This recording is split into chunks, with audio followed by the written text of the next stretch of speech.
que bien hacemos que se retrase. Hoy en el grupo 1, ¿verdad? Hoy los sale, cracks en el 1. Hoy sale... ¿Qué expectativas tenéis para el día de hoy? No, hombre, yo espero no quedarme de salida, lo demás ya me da igual. Con aguantar el arranque ya para mí es un éxito. Hoy vamos a ir a un sitio muy bonito que a mí me gusta mucho, la Cumbre del Sol. Al final se subió también en la Vuelta a España. Y nada, espero que tú ya lo conoces. Yo lo conozco, ya lo con la conozco, vuelta. ya sé dónde tengo que Pero no atacar. conoces la rampa por la que vas a subir. Sí, lo conozco, creo que sí, porque la primera vez que vine me confundí y luego cuando me mandaron el track vi que me había colado.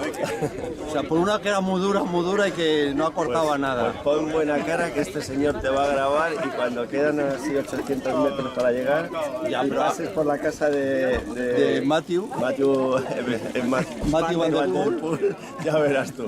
Por eso está en forma. Vale, Bueno, vale, pues vale. que a pasarlo bien, que vamos a salir ya, que hace fresquito.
Se repite la mejor.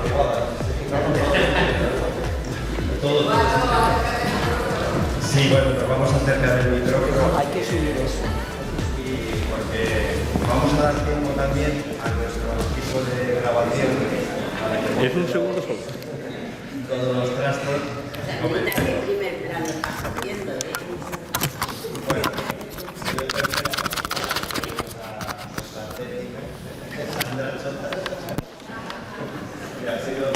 estamos grabando y esto se registra y luego se queda ahí y ya lo pondremos en las redes sociales. Bueno, pues mientras conecta todos los aparatos, les voy a presentar que no tiene ninguno de los dos, porque la mayoría los conocéis. Eugenio Sánchez es el corredor profesional de Gen Pharma, es el corredor local de aquí de Calpe, su segundo año, y bueno, pues en ello está, empezando. Así que un aplauso para él.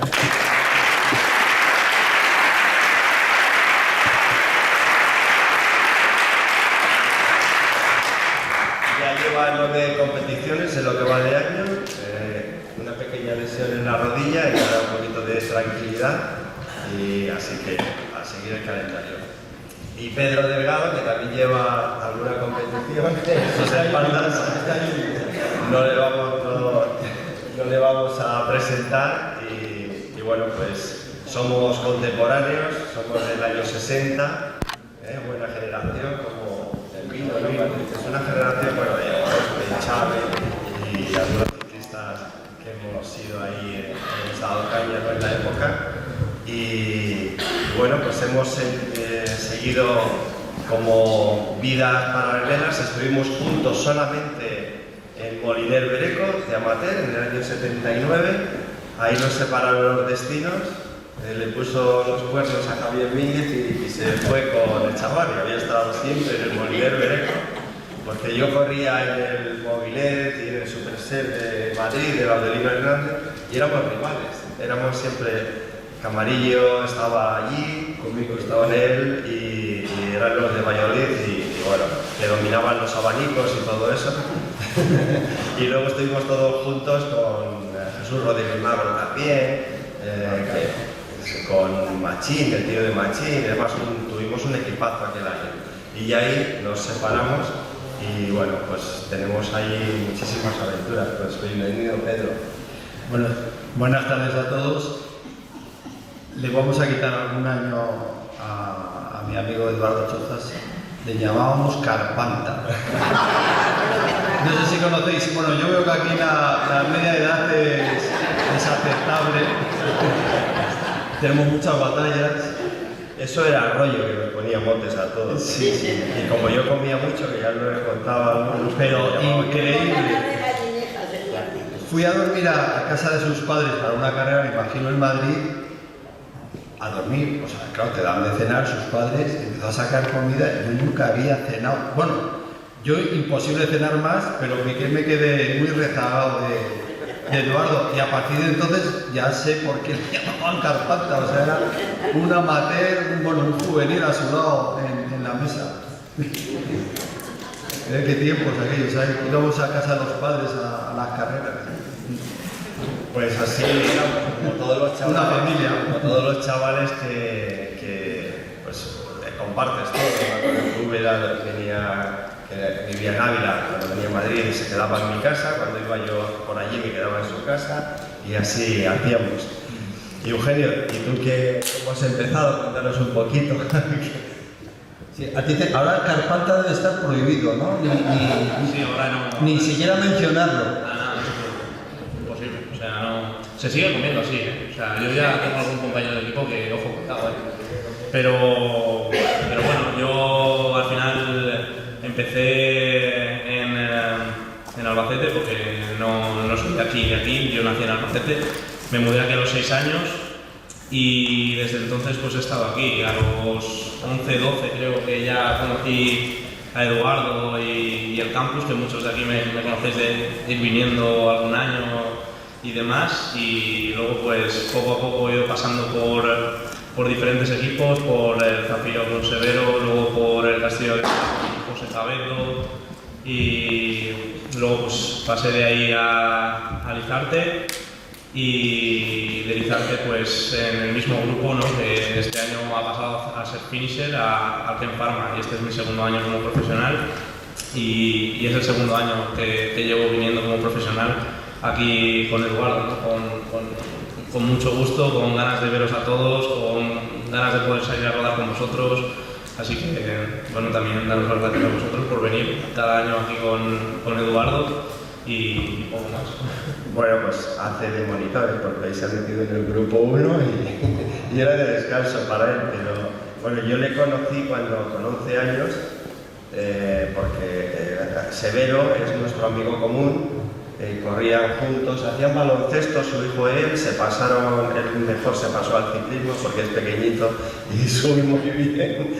Y entonces me acuerdo que iba con una bici blanca que acababa de comprarte tu padre con 11 años y pasábamos los túneles de Altea y hacía un buen daval con unas llantas de perfil. Digo, te va a llevar el aire, échate piedras en el bolsillo. Y me acuerdo que el día que luego lo pasamos muy bien, o sea que fijaos cómo va pasando el tiempo de rápido. Bueno, yo he puesto también unas fotos de aquí, Pedro. Esta es tu primera vuelta a España, ¿no? Una foto que ha dado más vueltas que la leche, ¿no? Bueno, yo como muchos de vosotros sabéis, mi triunfo siempre han sido, no voy a decir por sorpresa, pero siempre con muchas anécdotas, ¿no? Y en este caso fue la Vuelta a España del 85, donde, bueno, fue una Vuelta a España, yo había ganado anteriormente en Los Lagos, le quité el maillot amarillo a un chico muy joven, que Eduardo sabe quién es, en el 85 Miguel Indurain, que se había puesto, bueno, de líder, se puso de líder un holandés, Oosterbosch, un especialista en la crono, Miguel hizo segundo y al día siguiente una etapa que íbamos para Galicia que me he eliminado. Es curioso que yo cuando voy a Reino tú te habías ido. O sea, que me ibas... Sí, es que es curioso porque, como ha comentado, fuimos rivales de juveniles, compañeros de aficionados y luego de profesionales. Yo 13 años, tú por ahí también, ¿no? 14 años, no hemos llegado a coincidir en el mismo equipo, siempre hemos sido rivales y es curioso porque, claro, yo me voy a GNMG Orbea, que es mayor, que es el mismo año luego en el Tour, corríamos como SEAT Orbea. En el 85 yo dejé Reinos y tú llegaste a Reinos. Y yo me fui a Orbea, luego estuve al PDM y estuvimos ahí coqueteando, pero nunca coincidimos. Pero bueno, respecto a esta Vuelta a España, yo la verdad es que empecé muy bien, yo llegaba con muchísima moral. De hecho, en la etapa de los Lagos me pongo de líder, pero bueno, yo como soy un poco desastre me quería ir al Rey del Mambo y al día siguiente, camino de Brañillín o Alto Campo, ahí en una montaña en Cantabria, pues perdí todo ganado. Y a partir de ahí se me fue complicando la carrera, digo, de cara a la general y bueno, pues vísperas, el día vísperas de esta había habido una crono, no sé si era en Torrejón o en Alcalá de Henares, y yo ya en mi cabeza estaba a luchar por la victoria de etapa. Llegaba a Segovia y mi ilusión estaba ahí. Y yo venía a atacar y nada, salían siempre a por mí. Robert Millar, Raymond Dietschel, otro también de la época, Álvaro Pino también andaba ahí en el arco metido, Pacho Rodríguez, colombiano.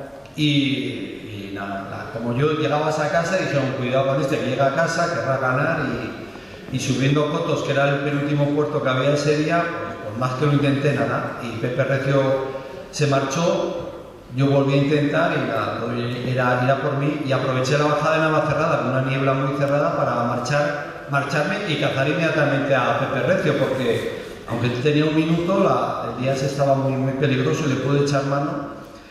Intenté luego en el último puerto, el de León, dejarle a Pepe y no había manera. Pepe Recio siempre ha sido un muy buen corredor y ahí yo por más que lo intenté nada. Y ya me quedo diciendo, bueno, pues más vale ser segundo que primero. Y de pronto empiezan a darte, lleváis 3 minutos, poco después 3 minutos y medio. Digo, ¿qué pasa atrás? Han parado. Y, no, 4 minutos. Y bueno, el caso es que detrás el grupo de Robert Millar, el escocés que era el que iba de líder, no vigilaba mucho a Pello Ruiz Cabestán y compañero de equipo, a Pacho Rodríguez del equipo. El caso es que no les dejaba moverse y venían corredores de atrás y se iban. Y la diferencia, claro, fue creciendo y una aventura para mí que era ya, bueno, por lo menos más vale un segundo en casa que no hacer nada.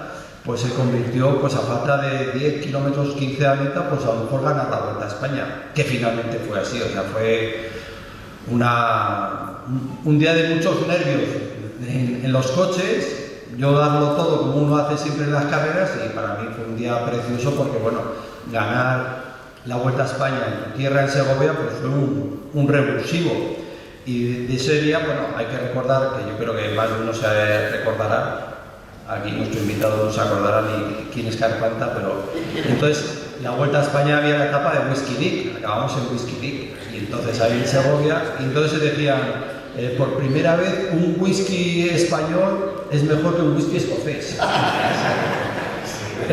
Bueno, pues muchas anécdotas de ese día y bueno, una victoria en la Vuelta a España que fue por sorpresa a última hora, pero como os podéis imaginar, bienvenida era. Bueno, fue algo que todavía no se sabe qué pasó allí en el pelotón, porque Robert Millar ni se enteraba, ni hacía nada, ni Hombre, tiraba. yo luego con Robert Millar ya hablé de este día, ¿no? Y él me decía que él no sabía que, o sea, sabía que iba escapado, pero no sabía si llevaba 2 minutos y 5, que se enteró a falta de 10 kilómetros. O sea, que realmente ahí el director, yo creo que hizo, entonces era el equipo que huyó, una estrategia nefasta. Tú estarías por ahí con... Bueno, se salía. No, pero digo, de salida de Torrejón, o sea, Robert Millar tenía que vigilar realmente a Cabestany y a Pacho. Y ese tipo de etapas de montaña, Si no se va nadie peligroso para la general, que se vaya. Pero su equipo, el que vio todo el camino que fue saliendo, yo creo, de Torrejón o Alcalá de Henares hasta llegar a la sierra, 1000 ataques, como se ve hoy en día, buscando esa fuga que te dé la victoria de etapa, y los tíos, a por unos, a por otros. Conclusión que cuando llegó a la montaña, los corredores que le quedaban a Robert Millar estaban reventados y se quedó solo Robert Millar. Ese fue el gran error primero que tuvo el director, ¿no? De no haber dejado una escapada irse y allá se las atiendan y tú tener tus corredores juntos. Ese es el primero. El segundo error, que Robert Millar no sabía la diferencia que yo tenía. O sea, eso ya, yo sí que no lo entiendo, porque claro, una vez que yo no era peligroso en primera fila, pero claro, cuando se van sumando los minutos, es que yo no me lo podía creer. Es que 6 minutos que tenía de retraso, a nada que hubiese tirado él un poco, había podido mantener esa opción. Es verdad que tanto la presencia de Pacho Rodríguez como de Cavestany estaban escasamente 20 segundos, bueno, Pacho menos estaba, a 10 segundos o algo así, eso le hace un freno. Bueno, lo que fue que... Y luego estaba nuestro gran amigo y polémico José María García, que le empezó a meter caña y dije, no, yo qué sé qué preparó allí. El caso es que luego se habló en los medios internacionales que hubo una alianza española para que ganase un español la Vuelta a España. Bueno, alianza no, pero en cierta manera el Bután, ¿no?, sí que favoreció a ver qué pasaba, ¿no? Y en ese río revuelto yo salí muy beneficiado, pero realmente yo creo que ahí la táctica del director fue nefasta, porque primero no puedes quemar a un equipo una etapa de montaña de salida y dejar solo a tu líder, y luego a tu propio líder no decirle lo que está pasando delante, porque algunos dicen, no, es que no tenía referencias. Es mentira, porque Radio Vuelta, que eso todo el mundo tiene Radio Vuelta, los directores se iban dando puntualmente las referencias. Incluso a medida que las diferencias mías iban creciendo, las referencias se refrescaban cada kilómetro casi. O sea que un error del director garrafal que le costó el puesto. Claro, a Tom Dumoulin también le pasó algo parecido, y eso que tenía pinganillos, porque ahora las referencias sí que te las dan, Eugenio, ¿no? Creo que este suena. Ahora esto, que no te digan, no funciona.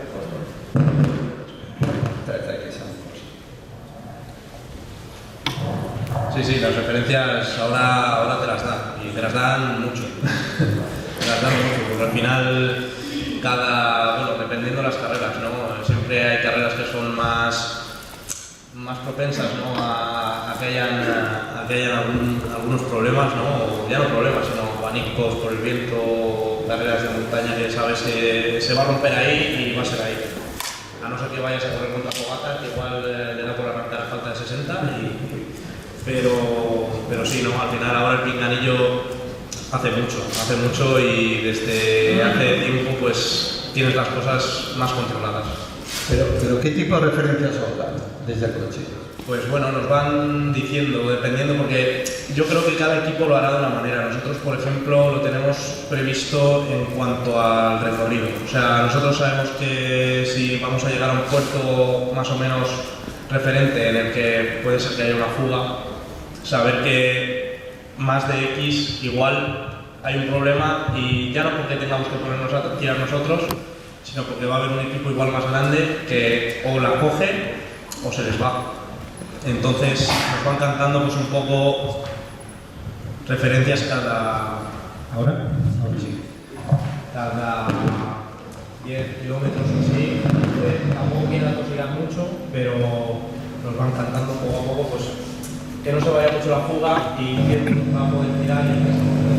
Pero yo creo, y no sé, en este caso también me gusta escuchar la opinión de Eduardo, pero yo creo que hay tanta información, que os quiero delante, que hay un paso estrecho en ese punto, claro. Eso os lo dice el director a vosotros, ¿no?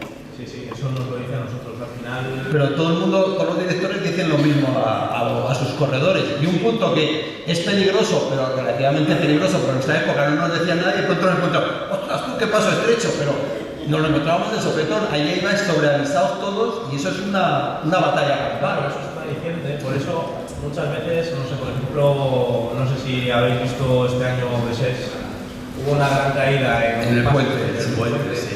Vale, pues ese puente nosotros lo teníamos ya avisado en la etapa por la mañana. O sea, nosotros sabíamos que se iba a pasar por ahí que había peligro de abanicos, que se iba a ir estirado y todo el mundo quería ir delante. Entonces, claro, cuando un director te dice tienes que estar delante en ese kilómetro, tú dices, vale, yo lo intento. Lo conviertes en un sprint especial o en algo, ¿no? Porque si no, Al final se convierte en una pelea, entre comillas, ¿no? De querer entrar ahí para no pasar nada, para que no te pase nada ni a ti ni al equipo. Y se convierte en una batalla campal, ¿no? Al final acaba colgando después total. Pero eso que tiraste tú, yo he oído rumores de que fuiste tú que le habías tirado. Se me salió un poco lo que queréis en la cara, pues ya está. No, qué bronca. Ahí entre comillas tuve suerte de que hubo un compañero que no tuvo tanta suerte, que sí que hizo ahí un poco la coqueta, pero yo venía de atrás de un corte previo y nada, 15 segundos, lo justo para poder ver parar los coches ahí. Ya cuando ves parar tantos coches, sabes que algo no va bien. Y sabíamos que estaba ese cruce y justo cuando pasábamos por el cruce, pues ves allí todo, ¿no? Cómo queda, y dices, ostras, pues hay que llevar cuidado. bueno, pues estáis buscando aquí. Sí, no, esa foto. Tengo una pregunta para ti, Eduardo. O sea, la de no. La de no, la de esa. Ah, vale. Bueno, esto fue del Tour de Francia del 86 y bueno, voy a dar una primicia, he escrito un libro que va a salir ahora en breve y entonces en esta etapa, viendo información, cuando nos atacó ya François Bernard y tú venías con nosotros. Yo tengo una información que tú venías con nosotros, ¿es así? ¿Tú te acuerdas o no? En el 86. En Pau, sí, la etapa acabó en Pau, que atacó ya François Bernard. Y yo leí información que iba, yo creía que iba solo con los dos franchutes, pero uno me pasó y dice, y Eduardo Chozas, y que luego te descolgaste en un puertecillo.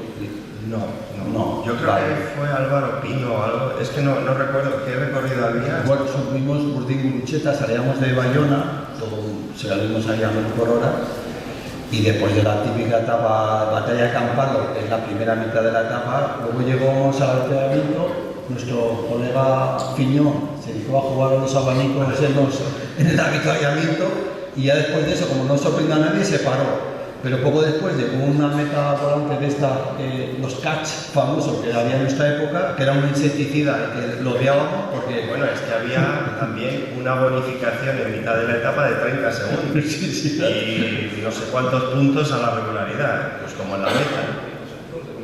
30, sí. Sí, había, sí. Entonces había 2 carreras en una.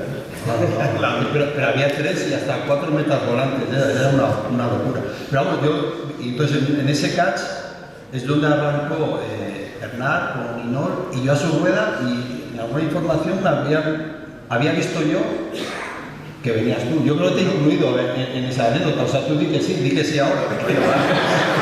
No me hagas el feo. Igual lo intenté, pero ya se me había escapado el caballo. No, pero decía que venías con nosotros. No sé. Si hubiera ido con vosotros, te hubiera saludado. Estoy aquí. Bueno, yo quería irme al Tour del 85, porque esto es 86. Esto es 86 y no sé si... a ver, si la 85 niebla. Si la encuentro por aquí, porque hay 86... Deja de coger lo que tiene mejor Instagram. Sí, porque... Pero al de mal, los iconos. Bueno, yo no había nacido en el 85. Es que no sé si está aquí, no sé si tengo fotos del 85. Yo no veo. Tengo aquí una foto en blanco y negro. Pero eso es del 84. Sí, no, pero del 85, fíjate. Mira, aquí está Mauro y estoy yo detrás de él. Bueno, tú cuéntame el 85 que yo os cuento todo. Si yo no voy a contar algo que sepan aquí, las batallas y anécdotas de los criterios. Ostras, pues sí, esa foto. Claro. Bueno, el 85 es esto, que estoy con el equipo. Sí, con SEAT esta vale porque por lo menos... ¿Y nacisteis en Madrid, en la casa de campo? Sí, bueno, realmente uno de los problemas que tiene el ciclismo es siempre el patrocinio, ¿no? Y realmente como anécdota, aunque algunos he visto que tiene mi libro por ahí, de A Golpe Pedal, La soledad de Perico, es el nuevo libro. Quiere hablar de su libro. Yo vengo a hacer el libro, si no, no vengo. Bueno, El caso es que yo en el 84, como Reinos, Echevarri decide hacer una reestructuración en el equipo, donde yo quedo libre, Ángel Arroyo queda libre, y bueno, pues Orbea tiene interés en mí y me ficha. Y mi padre, como buen padre, estaba preocupado diciendo: ¿cuántas bicicletas tienen que vender estos para tener un equipo ciclista y que paguen a mi hijo un sueldo millonario, ¿no? En pesetas. Y estaba muy preocupado, y ¿este cobrará, no cobrará? Y bueno, papá, tranquilo. Se ve que la preocupación de mi padre no iba en balde, o sea, realmente habían hecho una inversión muy grande, porque aunque esto sea Orbea, la estructura es que tenían una estructura de chicas, de amateurs y de profesionales, y de profesionales éramos 20 y tantos, o sea, tenían ahí un dinero al puesto. El caso es que la propia marca Orbea estaba ahí un poco al filo de a ver si llegábamos a final de año. Con mi victoria en la Vuelta a España, llegó ahí SEAT Orbea como principal patrocinador y el quito el susto que tenía la gente que llevaba la contabilidad del equipo, les quitó el susto para poder cumplir con los compromisos adquiridos. Bueno, pues esa es la historia por la que Pedro se va a SEAT Orbea y yo llego a Reinos, ¿no? Que yo estaba con Míñez en el ZON, ya llevaba 5 años con él, ¿no? Y ahí hubo un cambio, porque yo siempre corría la Vuelta y el Giro, y ellos corrían la Vuelta y luego el Tour, ¿no? Que ahí hay una foto de que ahora la veremos, de los primeros tours, cuando te caes bajando el Juple, ¿no? Y te rompes la clavícula, luego la ponemos. Pero yo lo que en aquella Vuelta a España, tú que conocías mucho mejor y le conoces a José Miguel Echevarri, preparaba el tour de forma muy diferente. Javier Mínguez era muy guerrillero y había que ir a por todas desde el principio, con un equipo a lo mejor más pequeño y tal. Íbamos corríamos todo y luego al Giro seguido, que era una paliza tremenda porque no recuperabas. Y cuando voy hacia las pruebas de fuerza, a Pamplona, ya me dice, antes me había dicho José Miguel, tranquilo, este año no hagas invierno, porque yo hacía mucha preparación física y ves más tranquilo, que te conozco, que la Ruta del Sol no nos interesa, que no nos interesa media temporada para ir al Tour fresco, ¿no? Total, por contar anécdotas, me encuentro allí con Miguel Indurain, que era un chaval, pero que cuando hace la prueba de esfuerzo, yo no sé si fue porque fue el último y la teníamos ya caliente, pero cuando ya estaba en 500 vatios, la reventó. O sea, literalmente, un tío que pesaba como 15 kilos más que el Miguel Indurain que hemos conocido ganando el Tour, y digo, joder, estos chavales. Y yo que no había hecho nada, me dice el médico, tú no vales para ciclista. Digo, joder, eso me dijeron. Digo, pues me voy contento con una nevada como la que está cayendo ahora, el 22 de diciembre o algo así. Y bueno, empezamos el año y íbamos a la Vuelta a España. Miguel hace segundo en el prólogo, yo hago octavo en Valladolid. Digo, joder, ¿cómo ando? Pero claro, en el prólogo, que eran 8 kilómetros contra la guerra. Y Miguel se puso de líder con 19 años, porque Osten, creo que lo han nombrado antes, se quedó en Galicia en una etapa. Y los dos justo llegamos a los lagos de Covadonga, porque ahí perdimos ya 4 o 5 minutos y se acabó. Por eso, cuando me han dicho, tú estabas ahí cuando Milán, digo, que va, estaba, pero ya, perdí 10 minutos detrás, yo no me enteré de nada, yo lo que me han contado. Pero sin embargo, luego en el Tour sí que es verdad que tenía razón, que hice un buen tour, gané una etapa, bueno, estuve ahí en la general con Pedro en situaciones que yo no creía que iba a estar en la montaña. El Luz Ardiden, como iba todos los días escapado, pues ya me cogí una pájara a 3 kilómetros de meta, que iba con ellos, que perdí 3 minutos, el maillot blanco, hasta el apellido perdí allí, en 3 kilómetros. Pero bueno, a lo que íbamos, que eso es ya una anécdota, pero acaba el tour y nos metemos en lo que es los criterios. Yo no tenía ni idea ni experiencia, pero ¿qué son los criterios? No sé lo que es. Los criterios post-tour de Francia, Holanda y Bélgica sobre todo, que en el mes después del tour puedes ganar lo mismo que ganas en el equipo, ¿no?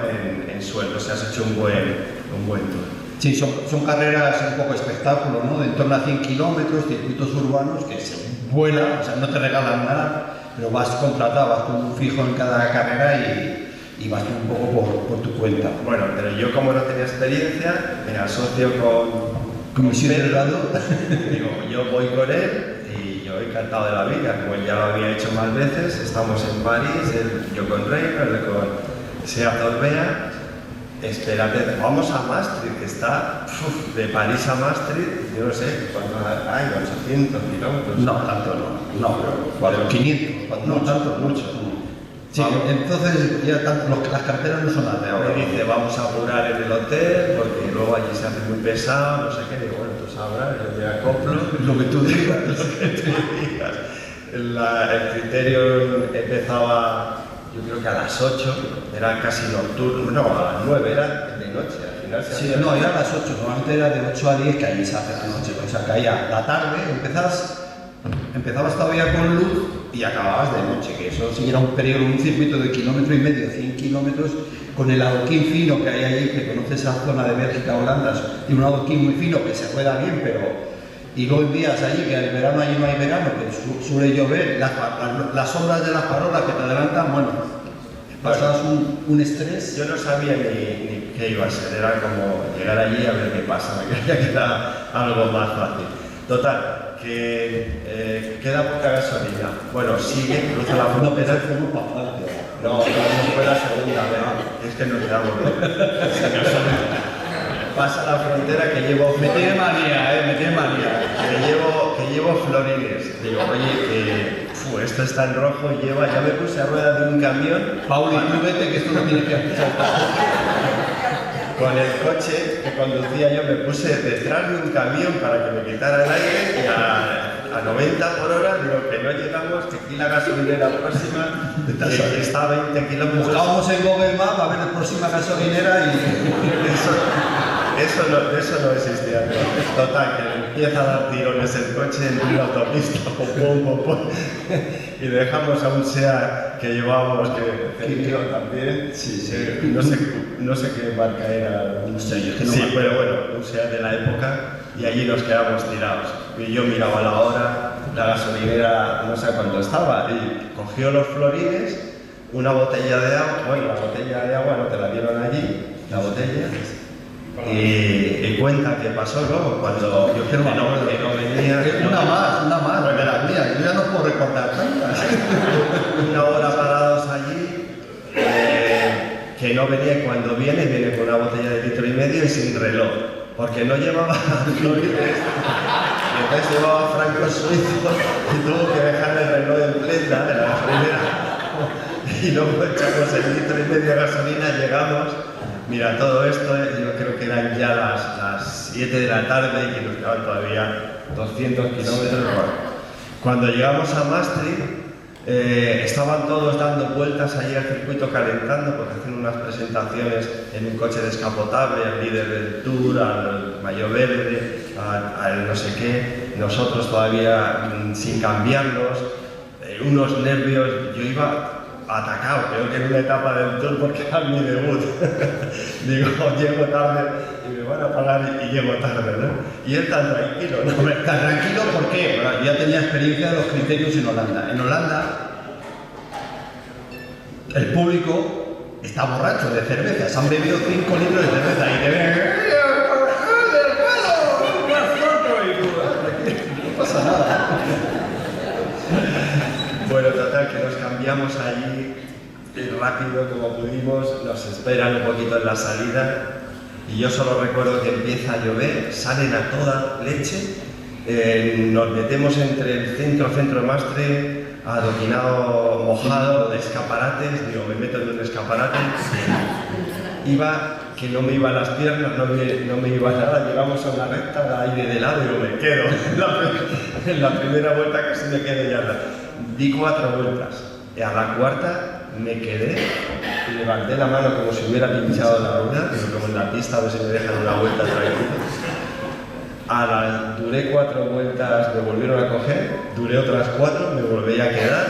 Yo digo, esto es un infierno. Digo, Claro, pero espera, luego sigue. Claro, yo a esto, con el gancho, y le veo a Eduardo, qué cabrón, ¿cómo va? Se va por delante. Y se ve que habíamos cogido ya 2 vueltas.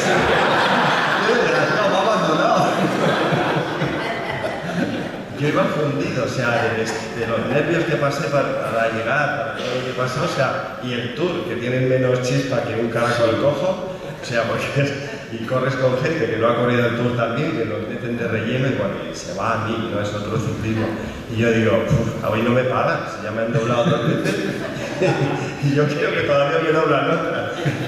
Ya se reían de mí Leo Bambrie, que es ahora el organizador de las Race y no sé qué. Me decían, muy chicas bonitas, chicas bonitas. Chica bonita. Y bueno, fue una odisea tremenda, ¿no? Luego a partir de ella mejoré. Hombre, es como todo. Yo recuerdo también el primer criterium que hice, que en este caso fue con Ángel Arroyo, que casi me pasó algo parecido.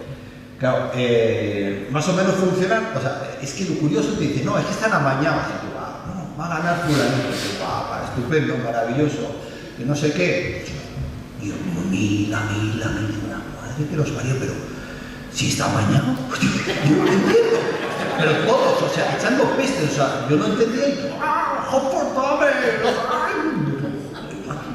toda la mafia, y de pronto yo recuerdo en ese primer criterio, dicen, y uno de los 2 españolitos, o sea, Arroyo y yo, tenéis que meteros en la escapada y hacer cuarto. Cuando estábamos ahí en mitad del circuito, ni cuarto ni nada, yo ahí perdiendo el culo, Arroyo igual, están locos, no sé qué. Y de pronto, tú te acuerdas, claro, un corredor holandés ya de época también, Jan Ras, que fue campeón del mundo, me viene a falta de 5 o 6 vueltas y me dice, ahora. Y digo, ¿ahora qué? Escápate. Y digo, no, sí, voy muerto. Y me abrió el codo, y unos sprints me echaban, y claro, me metí en la escapada. Y de pronto doy 6 vueltas, y de pronto oigo no sé qué, Jupso Temer, y cruzo la línea de meta, y Jupso Temer. Y digo, joder, pues si este era el que iba a ganar. Le ganó, le hemos ligado. Este tenía que ganar y no ha ganado al final. Pues me había sacado vuelta, y eso que yo hice cuarto. Yo digo, esto, yo de verdad, lo que le cuenta Arroyo, yo digo, los criterios, estos son carreras serias, o sea, lo peor, ¿qué pasa? Que dice, va a ganar fulanito, y se va todo el rato a 1000 por hora, en una vuelta se para que se escapen los buenos, y otra vez a 1000 por hora, y además de eso, lloviendo, circuito, estos belgas y holandeses están acostumbrados a rodar el circuito, todo el día metiéndote el codo, tú sin chispa. Al final, a mí me decían, hay que hacer más criterios. Digo, no, hago 4 o 5 y me vuelvo para España, porque estaba reventado. Y la verdad es que, bueno, estaba bien porque te pagaban bien, pero yo dije, esto es para mi body como para el de Eduardo. Yo lo único que le vi que funcionaba bien con los criterios, que le tuvo que pasar 2 o 3 criterios para conocerlo, José Luis Laguía, otro que me imagino que conocéis. Este tenía mucha chispa y arreaba bien, pero bueno, lo de los criterios, y eso, no, está amañado, y amañado. A veces no había, la mafia se rompía porque se creaban como 2 secciones y era cuando mejor se corría, porque era una carrera real. Tú no me interesa, yo a rueda. De la otra manera todo el mundo interesaba, todo el mundo a relevos y era una locura, vamos. Pues yo por contar mi odisea, porque yo aquel año tenía 20 criterios firmados. Me dejó José Miguel de estar allí, tú tenías que volver de vez en cuando. Ya sabía lo que había, y total que nos quedamos en la casa del entrenador de Mateo Herman y Erwin Boer, que eran amateur en aquella época y los conocimos allí. Y él se ofreció pues para que fuera Albert Stoffer, sí, Albert Stoffer, sí, que ya he visto fotos y era un entrenador muy duro, ¿no? Que el nombre le llamaban el nazi. Y total que estuvimos allí como centro neurálgico y bueno, no hacíamos muchos kilómetros. De quedarnos sin gasolina, el coche nos daba tirones ya todos los días. No podíamos pasar de 80. Bueno, vamos a los talleres. Si quieres contar, vamos a contar por qué no entendíamos nada. Falla lo eléctrico. Nos dejan un coche y le llenas de gasolina y nos duraba 200 kilómetros. Empezaba a hacer tirones, no entendíamos nada. Sigue. Bueno, que no supimos qué era hasta que ya en un taller ya teníamos amigos allí. Me acuerdo del cartero, un cartero que todavía le sigo Van Gameren se llama en Facebook ahora, que ha pasado 1000 años, ya tiene el pelo blanco, nos ayudaba a ir a los sitios, no nos entendíamos mucho, pero bueno, nos llevaba a los sitios y ya llevó el coche a un taller que es que habíamos ensuciado el carburador de tal forma. Claro, sí, pero el depósito de gasolina estaba seco, debía tener óxido y claro, el momento que llenábamos removía un poco, al principio iba bien, pero luego... Y entonces, ¿qué pasó? Que lo limpiaron y yo no daba tirones, pero cuando hacíamos más kilómetros volvía. Y ya nos enseñaron con 2 bidones de ciclismo a pasar la gasolina de un lado a otro y limpiarlo. Y así íbamos, ¿eh? O sea, eso es ciclismo, ¿eh? A que no la ves es como las películas del maño de Arturo Soria. A todo esto lo que dice Pedro, ¿no? Yo ya me Buffet de Holanda. Me metí un poco en la dinámica de los criterios y había veces que era un cuadrado, una zona de chalet, cuatro rectas y 4 curvas de 90 grados. Y claro, llegabas y yo bajaba muy bien, ¿no? Y no me daba miedo las curvas. Y como iba siempre a 5 metros del de arena, llegaba a la curva y no frenaba. ¿Y qué pasaba? Que al final tenía que frenar en la curva, arrancaba en otros 5 metros y nunca iba a frenar. Y llegaba reventado hasta que me di cuenta que Peter Wynne, que era un escalador, digo, si este es más lento que el caballo del malo, ¿y cómo va aquí? También acoplado. Acoplado. Y era, claro, tenías que frenar antes y salir dando pedales. A todo esto de noche, te adelantaba tu sombra, te dabas unos sustos porque te iban metiéndote el codo. O sea, y ya vino uno aquí a tocar la mano, como lo que iba. Y luego me dicen un día de esos, hoy haces tercero. Digo, sí, pues no sé cómo. No cometéis ese error. Digo, como no vengáis a por mí, os paréis un poco. Y hice tercero, no sé cómo, ¿no? Otra de las historias.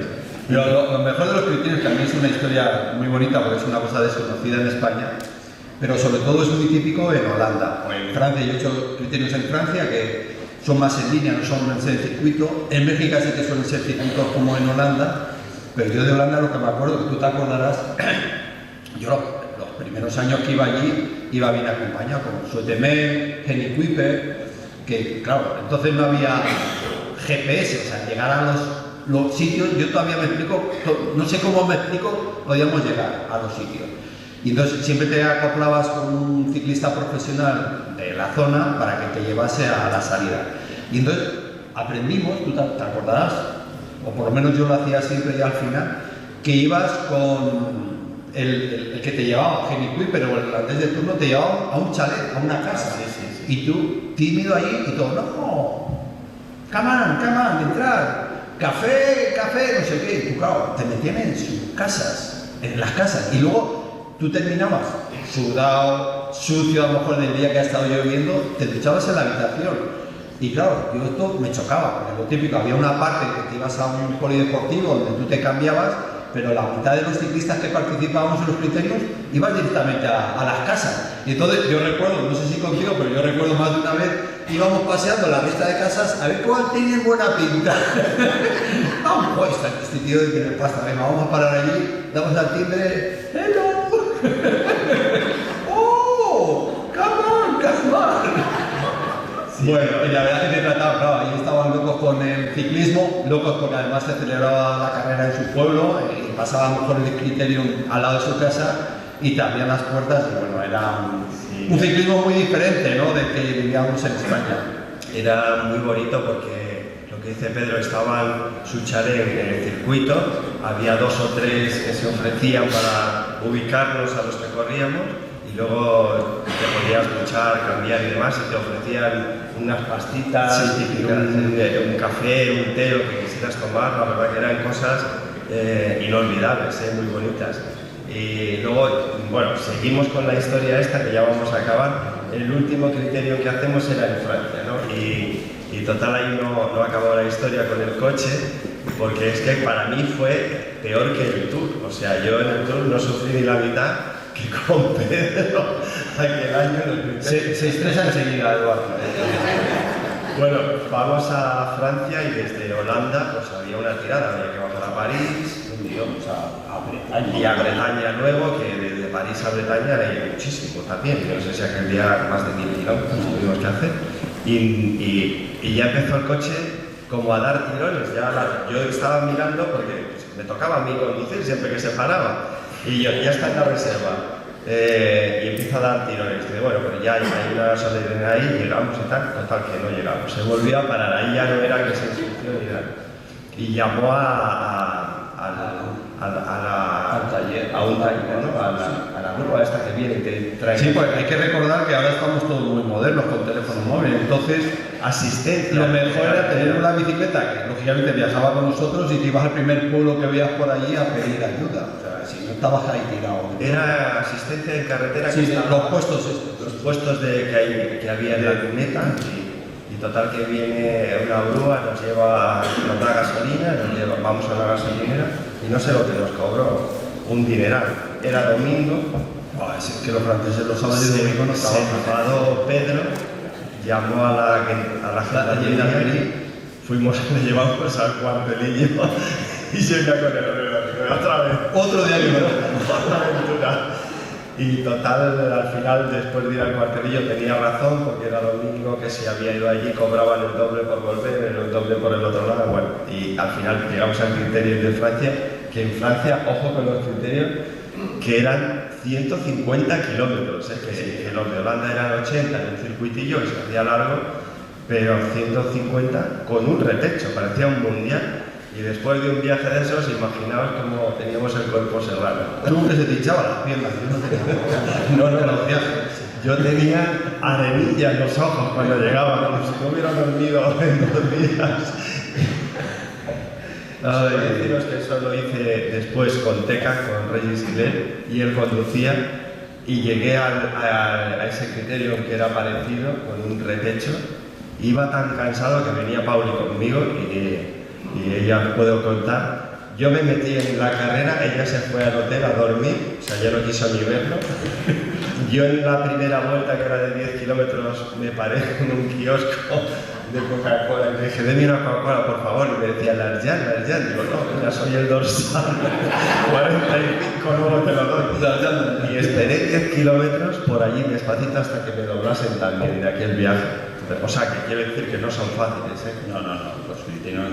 Hombre, es una pena porque en España luego en esa época empezaba a haber criterios y luego han ido desapareciendo. Porque, bueno, yo recuerdo ya la última parte, había criterios en España, bien pagados y era un sobresueldo para corredores más modestos, pero luego ahí los equipos empezaron a meter baza y por desgracia en España desaparecieron. Pero bueno, fuera era la leche.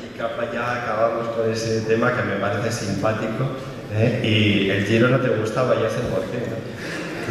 No sé por qué. ¿Tú de las tres. ¿El micrófono? O sea, ¿ya se acabó la pena de este? No. Es que habla demasiado. Está hablando demasiado y el micrófono muere con él.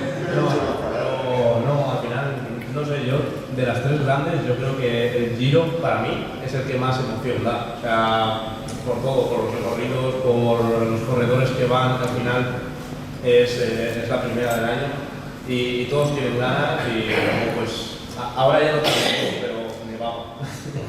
y se corrían porque ahora no para, pero se corría y daba mucho espectáculo. Bueno, aquí yo creo que estamos de acuerdo. El Giro es que la carrera más, para el corredor, la más agradable, aunque el problema del Giro son los traslados, pero la más agradable. Yo tuve suerte que este Giro no lo hice, porque realmente fue una odisea, ¿no? Esto fue tremendo, cuéntalo un poco. Sí. Bueno, pues un poco desde el principio, no me acuerdo exactamente dónde Esto salía. era Gavia, ¿no? Sí, eso es el Gavia.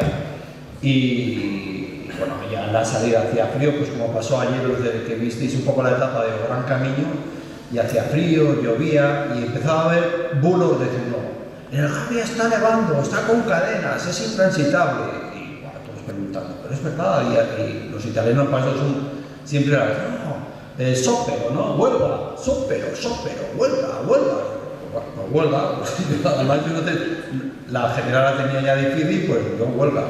Pero claro, sópero, huelga, y van pasando los kilómetros, cada vez más lluvia, cada vez más abrigados todos, y empezó a subir este Puerto del Gavia, que a mí lo que más me sorprendió, entonces yo realmente el reconocimiento de etapas en nuestra época no se hacía. Yo solo hice una vez en los Pirineos y no volví a hacer nunca el reconocimiento de etapas del Tour ni de la vuelta. A lo mejor conocías los puertos. Y, ostras, empieza el puerto, todo lloviendo y era camino de tierra, o sea, estaba todo embarrado. Y recuerdo unos tablones de madera que ayudaba a canalizar un poco el agua que venía de la montaña, y llegabas allí, ¡pum!, y saltabas. Y tenías que subir sentado, porque en el momento que te ponías de pie, al ser barro, patinaba la rueda. Y yo, los paridos nos hemos metido, macho, y subir, y subir. Y hubo un momento que de pronto desaparece y encontramos asfalto. Y todo, qué bien, bueno, tocado subiendo, todos llevamos cada uno por un lado. Y llegó el asfalto, y el asfalto al rato empezó a nevar. Y hay que dar ese ejemplo de nevar, como veis, las rodadas de los coches, de las bicicletas, que fue una pasada. Bueno, aquí hay imágenes de ese Giro, que ahora no creo van de verde, y se puso a bajar y no se puso ropa suficiente de abrigo ni guantes y no llegó abajo. Bueno, yo de ese día, creo, ¿cómo se llama? Esto del cuarto milenio, ¿no? Los programas de las 4 de los fantasmas o espíritus. Yo creo que coronó primero Van de Velde, un holandés, Panasonic yo creo que era entonces, y yo no le adelanté, y llegó el último. Bueno, pero es que yo he visto imágenes que muchos se metían en el coche para calentarse. No me extraña que se metiera allí, no le... Fíjate cómo estaba para bajar, tú te pondrías los manguitos. Pero me lo puse subiendo. Voy a decir una primicia, que antes que se me olvide, porque creo que todavía no lo he dicho, he escrito un libro que se llama... Bueno, pues ahí cuento con detalle lo mal que lo pasé, o sea, la tiritona. Yo, de hecho, que ayer me sorprendió, no sé, era vasco este, el que iba de los 3 escapados, el del equipo este de aquí de Valencia. Bueno, que iba sin guantes. O sea, yo aquí sí me subí el manguito subiendo y iba sin guantes. ¿Qué ocurrió? Que yo llevo corono arriba y estaba esperándome el equipo, bueno, un coche auxiliar, con té caliente, con ropa de abrigo, guantes y todo. Yo llego allí y paro. Ah, no, primero me lo dan en marcha.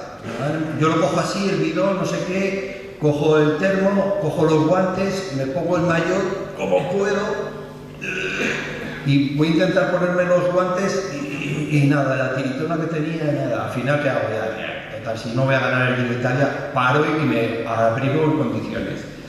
Me paro e intento enganchar solo la cremallera, y de la tiritona no terminaba de enganchar. Vino Enrique Sanz, el mecánico del equipo, que venía detrás conmigo en el coche, y vio que paro, ve que paro, y dice, ¿cuál has pinchado? ¿Cuál has pinchado? Digo, no he pinchado nada, no afino la cremallera. Y fue a la cremallera, eran unos técnicos, ¿te acuerdas? Que tenían un gorro también, afortunadamente, y digo, ayúdame a poner los guantes.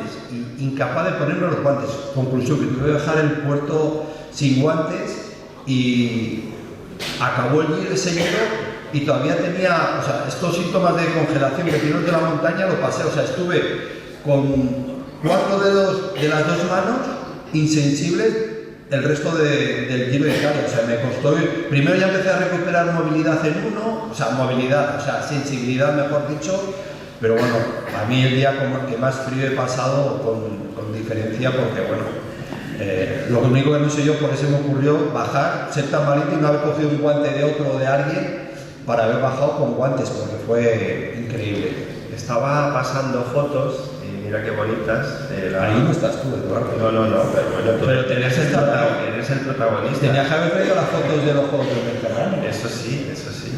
Pero bueno, estas todas son fotos de su página y también de su libro, No, pero de este nuevo no, de este nuevo no. Vale.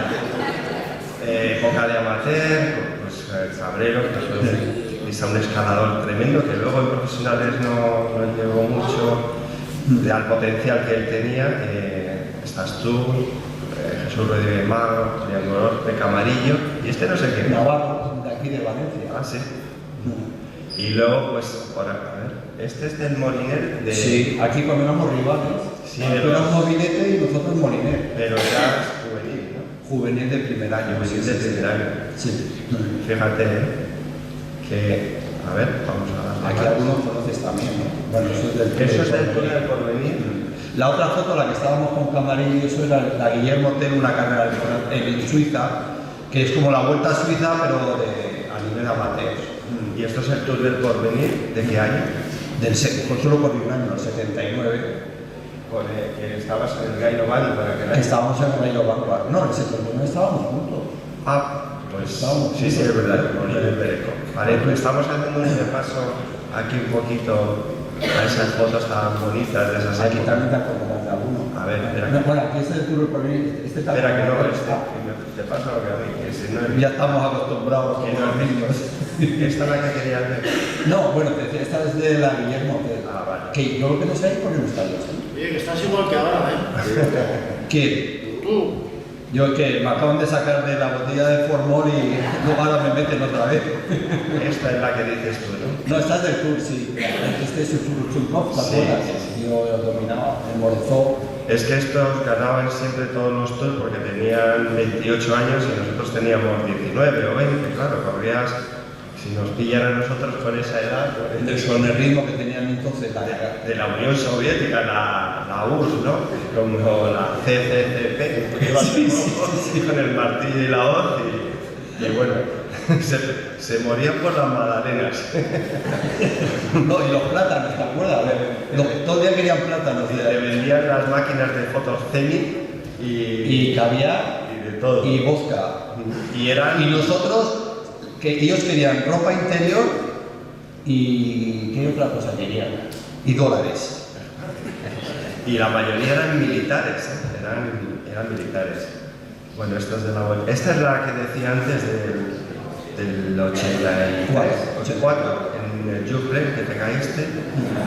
Y luego, ahí también luego con Roche, en el 86, Exacto, sí, 87. en el 87 te acordabas de aquel año, te afectó Sí, la bajada aquella. sí, porque bueno, te leí una entrevista que te hicieron hace poco, ¿cómo se llama la revista esta de Jot Down.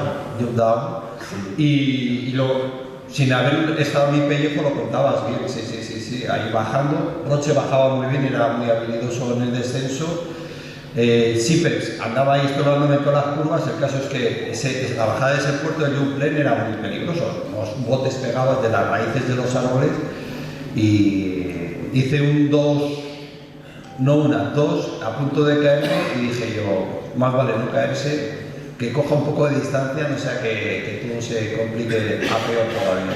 Esto es de tu primer Mi triunfo. primera carrera, sí. ¿Y ahí cuántos años tenías? Pues no sé, eso es, 15 años, fue en el 2000. Sí, ¿no? 8.000 aparte. 2000, Eso es 22, tengo 22 eso ahora, es 23. el 75. 75. A ver, aquí somos del mismo año. Al ser del 60 la hacemos bien vamos. La cuenta, claro. Bueno, y esta es Esta es la misma, esta es la llegada, misma. ¿no? Sí. Qué bonita esa foto. Bueno, y esta, vale. Y esta no sé qué año fue porque ya se me olvidó, pero. Esta, yo estaba en Kelme con Fabio Parra, y fue el ¿cuál? 88. 88. Sí, exacto. Bueno, ganas el tour. ¿Y qué se siente? Bueno, voy a contaros una primicia, he escrito un libro. Ahí lo cuento. Cuéntate el libro ya, No, pues bueno, no, hombre, es que claro, ahí estás obligado a contar una serie de cosas que yo no he tenido un gran interés muchas veces porque ya suena un poco a abuelito a las batallitas, pero bueno, el momento cumbre, ¿no?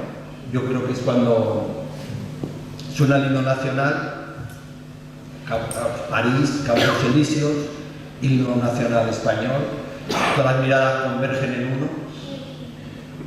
Levitas. ¿Qué voy a decir? Es que levitas, ¿qué sientes? Realmente, por un lado, lo que todos los ciclistas, por fin se acaba esto, por fin ya mañana criterio, joder, mañana por criterio. El lunes no hay criterios. Ya digo, lunes no criterios, el martes ya voy a criterio. Entonces estás con unas ganas de acabar la carrera y bueno, pues ese momento íntimo, ¿no? El himno nacional, el silencio que siempre arranca, ¿no? Cuando oye la gente el himno y el respeto que provocan los primeros segundos, pues levitas, ¿no? Estás un palmo por encima del suelo.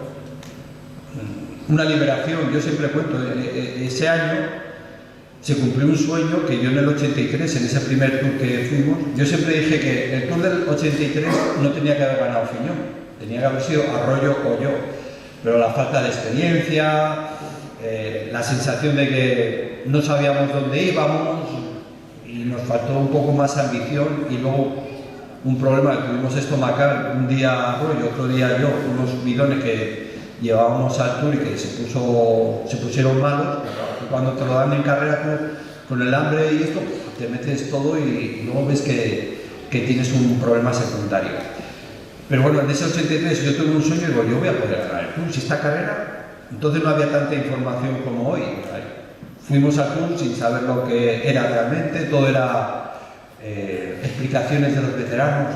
Ahí que se ha perdido en Francia, ahí es un matahombres, ahí no se ha perdido nada. Especialmente porque, claro, Eduardo lo conoce. Aquí nuestro invitado no lo sabe, pero en aquella época, en esos años 80, había un calendario paralelo, indistintamente el que había en Francia, al de Italia. Entonces, en España no teníamos ninguna necesidad de ir a correr a Francia, ni a Italia, ni a ningún otro sitio, porque tenías carreras desde febrero hasta septiembre, pero durante todos los meses tenías carreras. Y fue Echevarri el que quería ir al Tour. El Tour entonces no quería ir ningún equipo español y nos dio esa opción.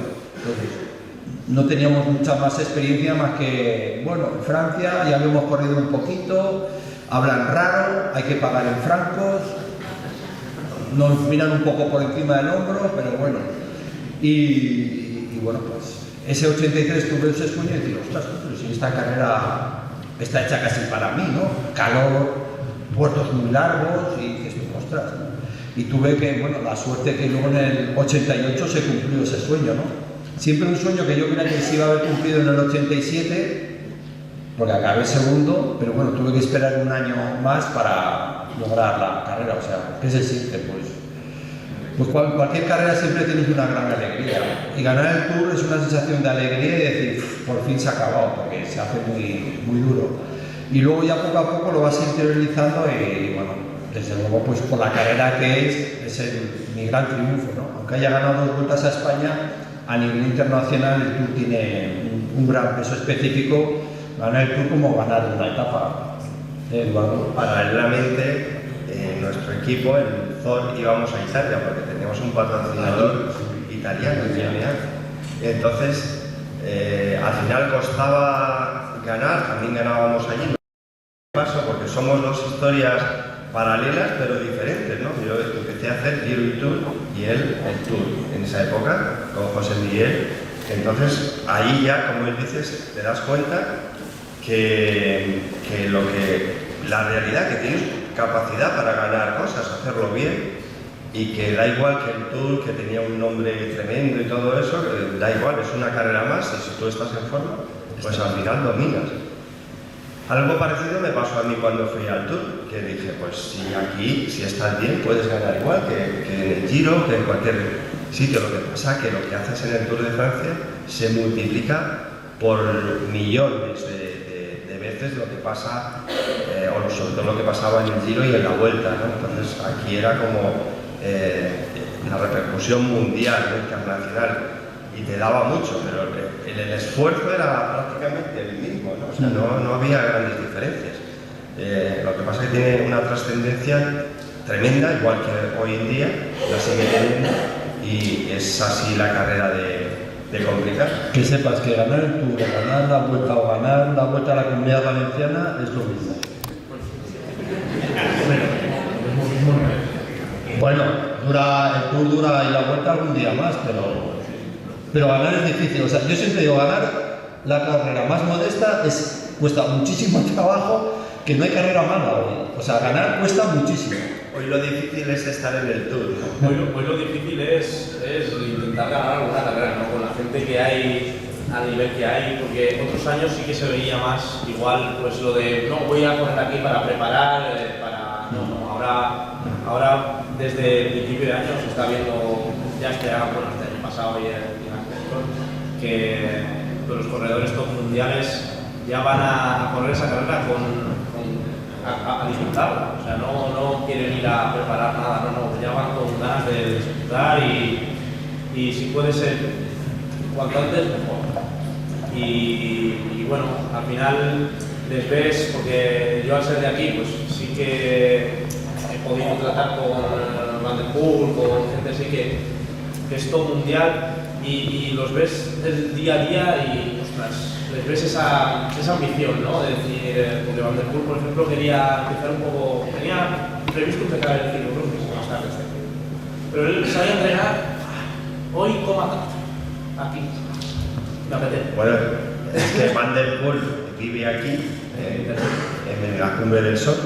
El domingo subiremos, igual pasado por la puerta de su casa. Van der Poel vive aquí en Calpe ahora y claro, ellos entrenan y muchas veces entrenan juntos. Bueno, pues lo de Benepul, ¿estaba pensando en Benepul o Van der Poel, el que vive En la Cumbre del Sol. No, vamos allí en plan como de los criterios, o sea, ahí no quiero que le pille por sorpresa. Hola, aquí unos amigos, somos 50, unas pastitas, un café. Sigue, perdona. Y nada, no, al final él dijo, tenía un problema de espalda también que le andaba arrastrando. Pero Y tú dijiste, yo también tengo ese mismo problema de espalda. Y nada, al final decidió empezar el ciclocross antes porque él creía que le apetecía y que estaba para disfrutar. Y que ahí empezó y pues al final acabó ganando. Y bien, y se fue de vacaciones a Qatar, creo, después de ganar el mundial. No puedo permitir. Y a la que volvió salimos un poco para el interior y dijo, hace frío. Qatar hace mejor. Y este año la vuelta es comprando, sí. La vuelta a España este año la vais a hacer también, ¿cómo está el tema ese de las invitaciones y todo eso? Pues de momento no lo sabemos. Nosotros vamos a tratar de hacer lo mejor posible para poder ir. No, es que suena peor esto. No es que se ha comprado. Sigue. Que de momento es eso, ¿no? Al final, con todo el tema de puntos, ¿no? Que estos últimos años ha contado que al final este año es como que ha empezado otra vez el ciclo, otros 3 años, y ahora el tema es ese, ¿no? El intentar ir a carreras, porque ahora por ejemplo se corre mucho más en Francia, desgraciadamente no hay tantas carreras en España como antes, que vuelven a verlas, pero donde más puntos UCI se pueden llegar a conseguir por temas de categoría de las carreras son en Francia y en carreras.world Tour, a los que igual pues, podemos acceder a invitación y son a las que intentamos ir con más ganas, ¿no? Para poder conseguir esos puntos, para poder estar en esas invitaciones, ¿no? de las grandes vueltas. Y en este caso de la Vuelta a España. Este año, pues claro que el año pasado sí que hubo ahí, pues al final rabia, ¿no? De llegar a la etapa de Elche, de la contrarreloj, de que se bajaran 3 compañeros por COVID, ¿no? Al final. Y nos quedamos con esas ganas de seguir con todo el equipo íntegro y poder volver, ¿no? Para resarcirte un poco de todo eso. Bueno, que dentro del próximo año ya se entra por puntos, ¿no? No hay invitaciones, es el ranking de los equipos pro, me parece que ya entra por puntos, es decir, que va a ser complicado. Bueno, pues vemos otra imagen, a ver, esto es de la Vuelta a España. Pues Por el maillot sí, blanco de... no sé qué año será. Ahí está Robert. La del Pino, la del 86. ahí está. Ah, bueno, sí, verdad, sí, está ahí de amarillo. Sí, perdona, que como es blanco y negro. Me tiene ahí enchufado que no veo nada, le está tapando Robert Millar. Sí, 86 será. Que ganó. Ay, qué tiempos aquello, qué Y bueno. luego, bueno, repites en la Vuelta a España. Y repito, en el 89 repito en la Vuelta a España, sí. Esa fue más... Esa fue más tranquila, voy a decir una exclusiva, que también no la he dicho. Ahí lo cuento, ¿no? Porque cuento que la Vuelta a España del 89, La soledad de Perico. El libro. Lo digo porque si no, pues estoy contando el libro y es que esto es... Menos mal que no está la editorial aquí, si no me empezaría a tirar botellas de agua. Estamos grabando ya en el... Coño. Y... Corta. Van a ver en YouTube y no te van a... No me van a comprar el libro. No, pero bueno, en la Vuelta del 89, las instrucciones que había dentro del equipo era José Miguel, como ya conocía a Eduardo, a José Miguel Echavarri, quería darle una opción a Miguel Indurain a ver si era un hombre que podía la clasificación general. Había demostrado potencial y entonces, bueno, yo era la gran estrella, había ganado el Tour el año anterior, realmente iba muy bien ese año 89 y mi manera de correr era hacer de freno para que Miguel Indurain, sobre todo en las etapas de montaña, no perdiese mucho tiempo y luego dar el golpe de gracia a la carrera en una crono larga que había entre Valladolid y Medina del Campo. Entonces, bueno, pues más o menos iba así, yo estaba ahí metido en el ajo, incluso me puse de amarillo, no digo sin querer, porque eso siempre es bienvenido, pero se puede decir yo iba muy bien. Esto que iba regulando el puño y ahora aprieto, ahora no aprieto, me lo iba pasando súper bien. Y llegó la etapa de los lagos, yo ya iba de líder y bajando el puerto del Fito, ahí en Asturias, antes de subir los lagos, el mirador del Fito, sí, Miguel Indurain se cae y se rompe el escafoide. Yo subiendo los lagos entro en crisis que me muero. Conclusión, que salvé el maillot de amarillo por 2 segundos frente a Fabio Parra. Y yo digo, joder, ¿qué día más tú? El día estaba de lluvia y en Asturias, algo habitual en ese territorio y más en esa época que era abril-mayo. Y todo lo bien que había ido en la primera mitad de la carrera, pues en la última semana, que era esa ya, iba de patas fatal.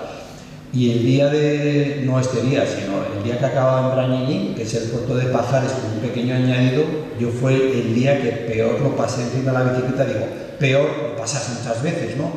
Pero esa sensación que claro, Miguel tiene que abandonar por la fractura de escafoides, paso a ser ya el jefe indiscutible de filas del equipo y todo empezó a torcerse, las piernas no iban, yo creo que había preparado muy bien las clásicas, que era una cosa que en España no se hacían entonces, la Lieja, Flecha Balona, que eran siempre antes de la Vuelta a España, yo ahí estuve a punto de ganar también en la Lieja, y yo creo que había gastado muchos cartuchos y ya al final de la Vuelta a España se me estaba haciendo muy larga, y empezó la crisis cuando Miguel ya no puede, o sea, desaparece, y ostras, yo subiendo ahí Pajares me vi morir. Afortunadamente, pues salvé la carrera sufriendo como un perro y disimulando y bueno, ya llegó la etapa de contrarreloj Valladolid Medina del Campo, que yo gano, ya amplio diferencia sobre Fabio Parra, ya le tengo el minuto y bueno, yo viví un susto llegando ahí a Destilerías Dick, porque Fabio Parra empezó a atacarme en Navacerrada una vez, 2 veces, 3 veces, pues a la quinta dije, tío, que se vaya, me tiene aburrido ya.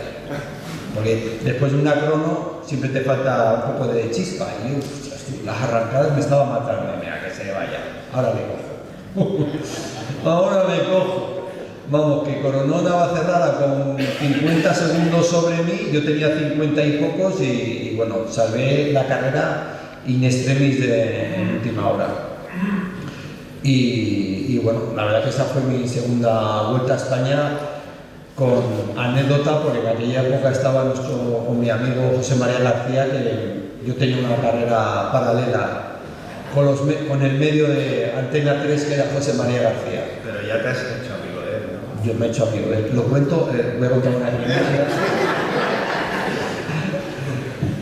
Lo cuento ahí, no voy a destripar el libro, de verdad, es que... Eduardo, tú también no lo has leído ni lo sabías. Yo sé que te has hecho amigo de él, por eso lo digo, y ya no sé. No, ahí cuento un encuentro con García en mi última Vuelta a España del 94. Ahí dejamos las cosas claras. Bueno, él se puso cabezón, yo como trabajé mucho con él, pues en la Vuelta a España era el que manejaba todos los hilos y al final velaba mucho por la Vuelta a España y se enfrentó con él porque no quiso correr una Vuelta a España y se fue al Giro. Eso es mentira. No, eso es lo que decía él. Eso es lo que decía él. La verdad, ¿sabéis cuál es la verdad? Voy a contar una primicia, escrito un libro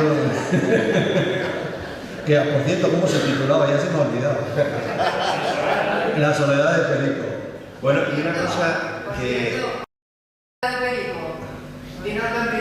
No, esto sí que se puede contar. No, un poco lo que cuento, o sea, el ciclismo ya sabéis, si todos montáis en bici, puedes ir con gente, pero cada uno le duele las piernas a nivel particular, o sea, puedes ir muy acompañado, puedes tener mucho público empujándote, animándote, venga, pedal. Digo, pero tú estás más solo que la una, tú tienes que dar pedales, ¿no? Tienes que digerirlo a nivel físico y mental, ¿no? Entonces, es un libro un poquito más intimista, un poco al hilo del primero de a golpe pedal, pero más intimista y entrando más cosas más personales, más próximas al corazón. Al hilo de esta foto, y ya vamos a abrir un turno para que preguntéis, que ya es hora, que ya nos estamos enrollando mucho sin además que no tenemos un guión, que esto va surgiendo.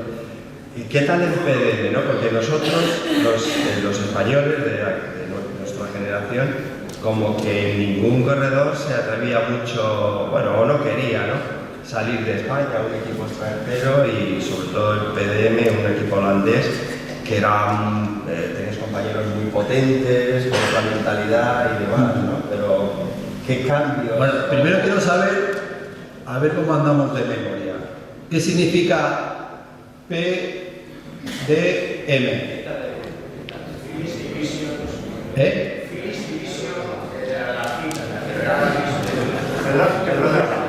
Ni idea. Pedro Delgado Martínez. No, Pedro Delgado Millonario. Me hice un equipo a mí mismo. No, es Philips, que todos conocemos, DuPont, que es una multinacional americana, Magnetics, que era una empresa que era de los vídeos, estos famosos, de las cintas, los cassettes, de vídeo y todo eso. Y entonces algunos, en aquella época, me dijeron, joder, te han hecho un equipo a propósito. Yo creo que sería rollo que para estos era el número uno a buscar apodo. Y dice, ¿por qué? Y dice, joder, Pedro Delgado Millonario. Y digo, no es verdad. Bueno, lo que dice Eduardo, ¿no? Y siempre hay que contextualizar también para los más jóvenes. El ciclismo español era muy español. Y el ciclismo español era miraba a la montaña. Éramos corredores de la general y la montaña. Los días de abanicos nos moríamos de miedo. Los días de contrarreloj por equipos luchábamos a ver quién era el último. O sea, el primero ni soñábamos. Las capacidades o las dotes de contrarrelojista hasta que llegó Miguel Indurain de los españoles eran limitadas. Entonces, en aquella época que había poca información de todo, siempre pensaba, seguro que estos tienen algo para que anden tanto, porque no sé qué, claro, son grandes, 1,80, 1,90, los tíos, ya ves, estos tienen que andar ahí como tíos. Y bueno, en esos criterios que estaba comentando, o comentábamos antes en Holanda, pues a mí me vino un proyecto nuevo, que era el PDM, el director, Roy Sweeter, uno que había sido corredor, también habíamos coincidido con él, que quería fichar un corredor de calidad, pero claro, el problema es que no encontraban y bueno, me miraron a mí, me hicieron una propuesta, yo dudaba, yo no me veía allí porque de hecho era típico, ¿no? Que un corredor español fuese al extranjero.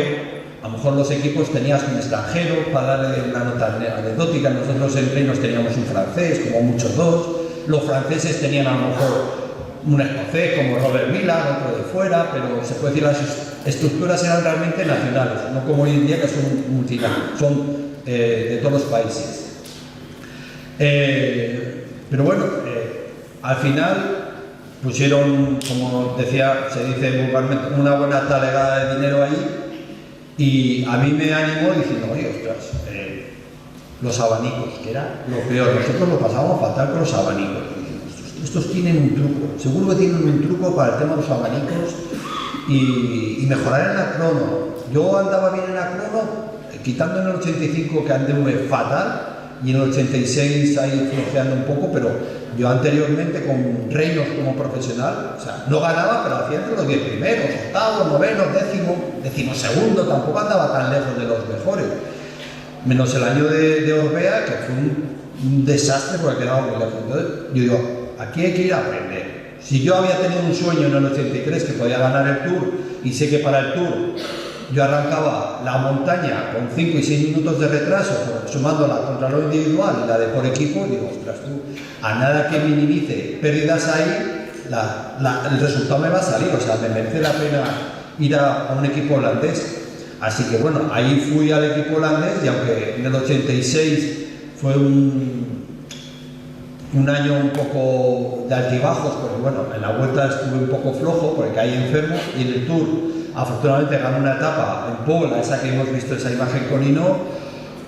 Luego cuando llegaron los Alpes, mi madre fallece de una manera repentina, yo abandono la carrera y tuve que dejar el Tour, pues cuando llegaba el segundo gran bloque de la montaña, aspirando no a ganar, porque fue el Tour que tú también comentabas en esa entrevista, de Fignon, de Lemon y no Lemon, compañeros de equipos rivales.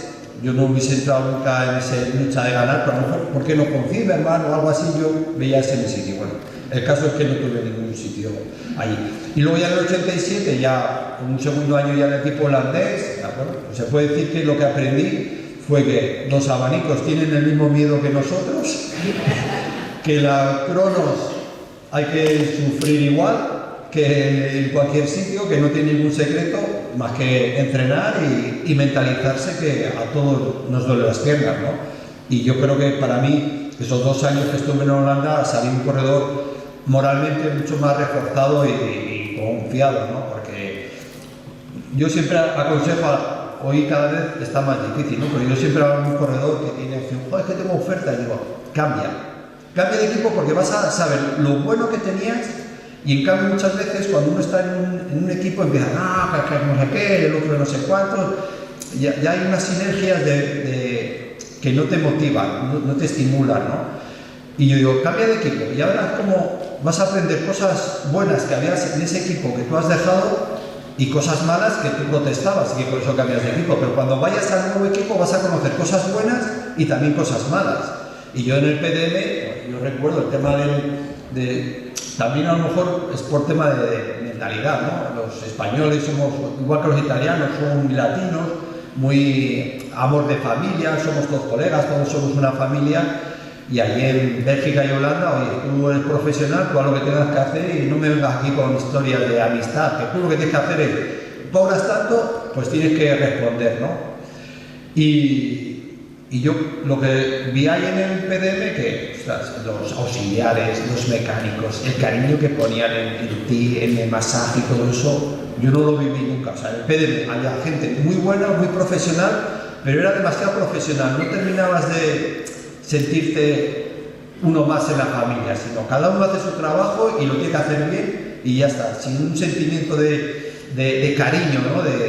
Y yo por eso, cuando fui al PDM, conocí cómo se organizaban bien las carreras, que te avisaban con un mes antes de antelación. Yo estaba acostumbrado al Reinos que te decían, Perico, bueno, yo no, pero yo sabía, yo como era capitán, yo podía organizar mi calendario, pero algunos, Magro, coge la maleta que mañana te vas, pero pues mañana, pero si tengo la comunión del hijo, pues no tienes comunión del hijo, te tienes que ir a correr. O sea, te avisaban 2 días antes. Y yo, claro, el equipo holandés era alucinante, me llegaban toda la información un mes antes y era una gloria, pero como digo, en cada sitio hay cosas buenas y cosas malas, y cambiar de equipo muchas veces es bueno porque vas a valorarte a ti mismo de que no hay que despreciar a veces cosas que te están dando ahí y no las sabes reconocer porque llevas ya 5 años en esa misma estructura. Pues vamos a abrir un turno de preguntas. Tenemos el micro este inalámbrico. Que no funciona para... Yo creo que sí, yo creo que sí. Lo que pasa es que suenan mejor estos, por eso nos dice... bueno, luego ya vais a empezar a preguntar y está la faceta de televisiva, los pericopuertos... y la de la Eurovisión o el Sport. Y bueno, pues al final... No sé dónde hay que tocar. A ver. No tiene pila.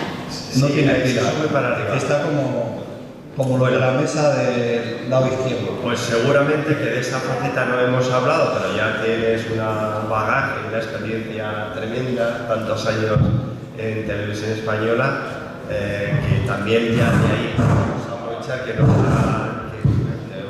Tormenta, mañana no se sale, queda un viento que... Bueno, tenemos aquí media horita todavía para que preguntéis, así que venga, vamos a empezar con las curiosidades que tenéis. A ver, María. Perico, tengo entendido, me parece que has escrito un libro nuevo. Sabe mal porque se lo estaba manteniendo en secreto, creo que... Es verdad. Sí. Vale. Que pero como también digo tantas tonterías, puedo generar dudas. No me había enterado mucho. Lo que no me acuerdo del título, ¿tú te acuerdas? Perico, la soledad de Perico. Porque estaba Vitis, que eran de aluminio, entonces las bicicletas de nuestra época eran de aluminio, ¿no? Y estas fueron las primeras bicicletas ligeras y es una TBT, con la cual yo en las etapas de montaña del Tour, nosotros llevábamos Pinarello y en las primeras etapas del Tour de montaña me montaron una así de Strangis, por el tema de que se luchaba como siempre con la ligereza. Lo que pasa que tenía una pega, era muy ligero para arriba, pero para abajo era peligroso, cogía unas vibraciones terribles. Yo de hecho corrí, yo creo que 2 veces, quitando una cronoescalada, sí, la de pero no la quería porque las etapas de montaña, que las ligeras van bien, pero bajando, es que eran puertos muy largos y cogía unas vibraciones que quería que se iba a desarmar. Porque a diferencia de los de hoy, vamos a decirlo, hoy son monocascos casi todos los cuadros, pero entonces eran como se hacía antiguamente. Tubería Reynolds o Columbus o distintas marcas que hacían la tubería y luego se soldaba o iba con recores, que no es el caso, y entonces se hacía la misma estructura. ¿Qué ocurría? Que con el ligereza y cómo se hacía, cogía muchas vibraciones bajando, más y bien con esas carreteras que había en nuestra época. O sea, yo lo pasaba fatal. O sea, yo de hecho enseguida dije que yo no quería esa bicicleta. Pero el problema fue que dentro del equipo hubo un problema porque denunciaron la propia marca Pinarello al equipo porque teníamos obligación de correr bicicletas Pinarello. Pero vamos, sí que es una de las primeras bicicletas de carbono con las cuales se empezó a competir. Pues esa bici es tuya, que es de un museo de Murcia, que la vas a firmar ahora si eres... Bueno, pues no es mía. Yo digo que no es mía. El Lorca, ¿no? El museo está en Lorca. En Total. O sea Si escribís, la tiene que pintar en rojo, si no, no es mía. Yo nunca he corrido con una... Bueno, sí, habré tenido seguramente ahí en Banesto, pero yo es que no las quería loco, No me gustaba por eso, porque cogía muchas vibraciones y tenías mucha sensación de inseguridad.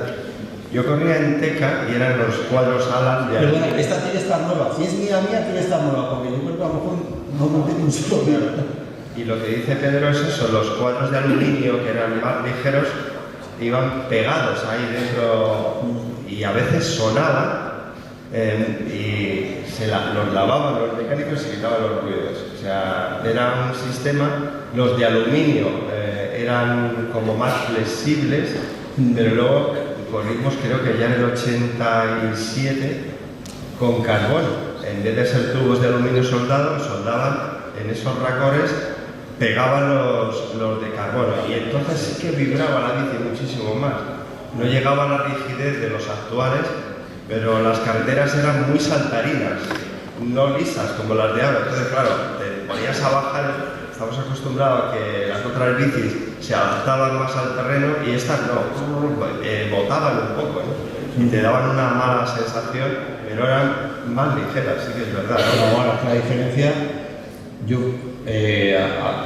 con Bamontes, que ganó el Tour en el 59, pues él la bicicleta, tiene un pequeño museo ahí en su pueblo, bueno, tiene un montón de bicis, pero bueno, suyas, y la bicicleta FD con la que ganó el Tour pesaba, no llegaba a 12 kilos, que claro, ahora suena muchísimo, pero es que las nuestras, o sea, 30 años después, pesaban 10,5, o sea, simplemente se había bajado 1 kilo.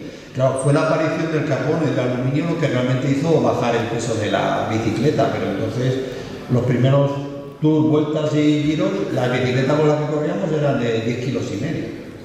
Como ahora, Se nota, yo que también hago colección de bicis de estas y tengo las ruedas de esta época más bien lo que pesaban. Yo creo que es el 50% de la bici y las ruedas no pesan nada al lado de estas y le daban muchos kilos. Tenemos preguntas por ahí, a ver. El desarrollo muy rápido que he visto ahí, que es un 42-21. Mirad usted la bicicleta. Creo que pinchaste a 2 kilómetros del final, que era la contrarreloj de Vilar de Lans. ¿No? Ah, pues yo había entendido que la llegaste a tirar contra... No, en Vilar de Lans, bueno, la verdad es que hice segundo en una cronoescalada también. Pero ahí pinchaste. Yo no me suena a pinchar, ¿eh? Pero vamos, que... Yo voy a contar una cosa que no he contado todavía.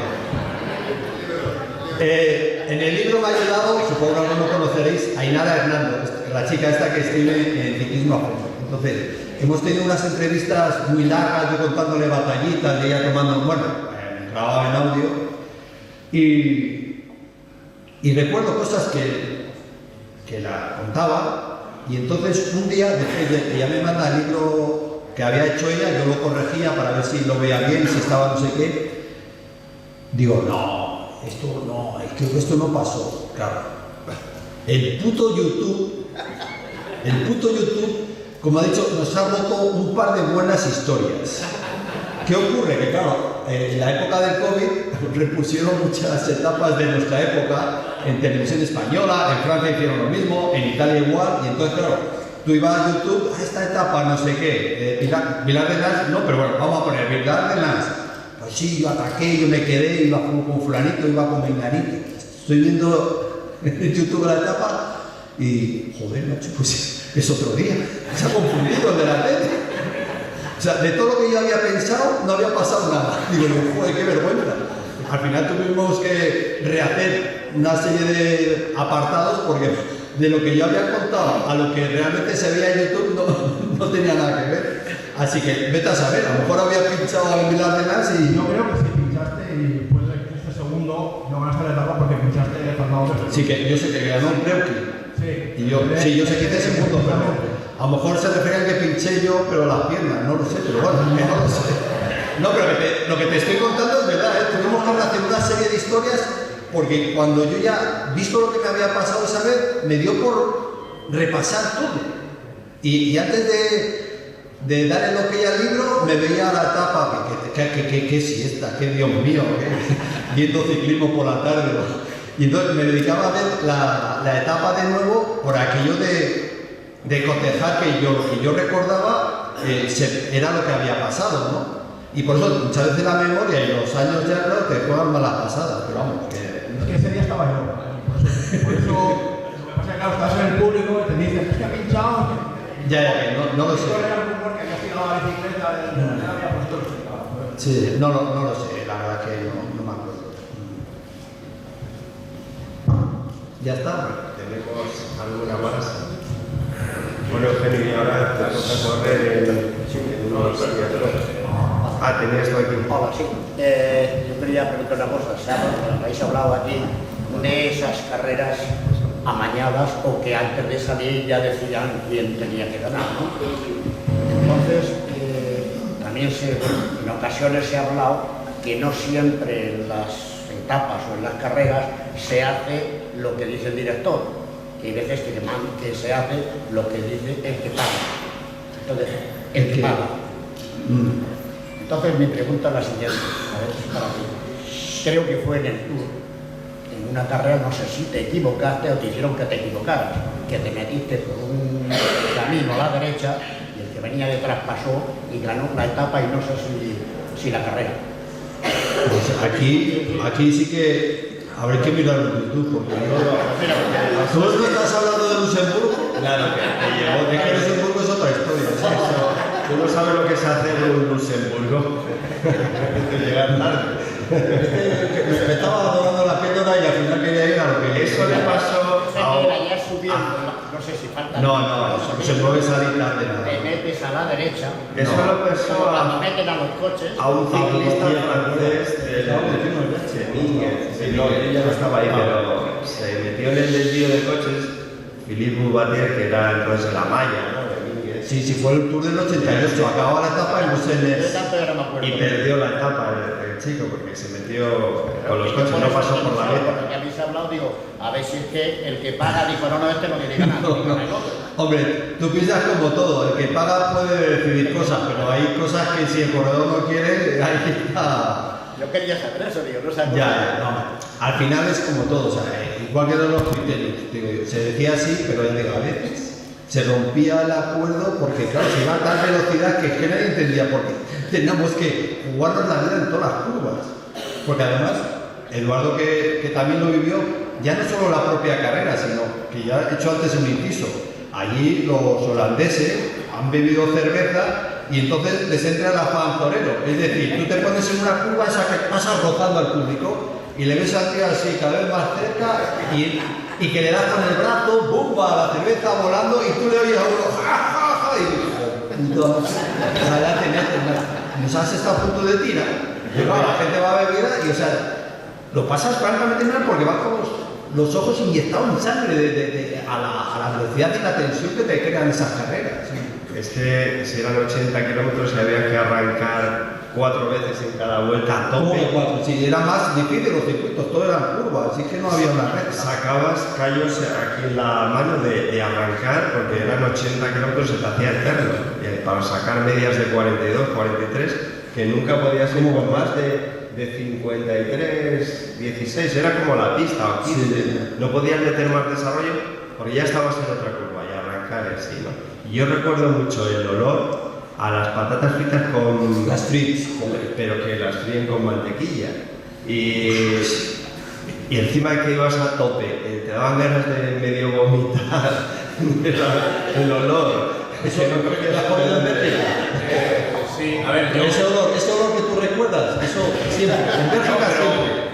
A mí lo que me impactó, mi primer año profesional, y yo digo, voy a poner una Lieja, voy a la Lieja, vas a la Lieja.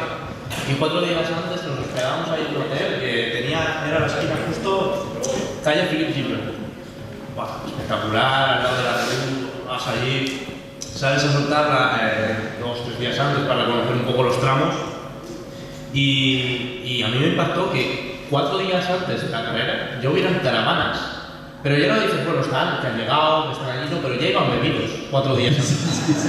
Y luego hay que hacer callo, sí, mejor que te vienen todos los lados. Pero es que vas a carrera y había cosas que me impactaban, porque ibas ahí en el grupo, se estiraba, pasabas por un pueblo, salías un repecho, y tú veías la cuneta y había gente que ni miraba. O sea, había gente que igual llevaba ahí 4 días con la silla plantada y había impactado mucho un hombre con una cerveza en la mano, en una silla de estas, sentado en el borde de la carretera, pero durmiendo. O sea, estaba durmiendo.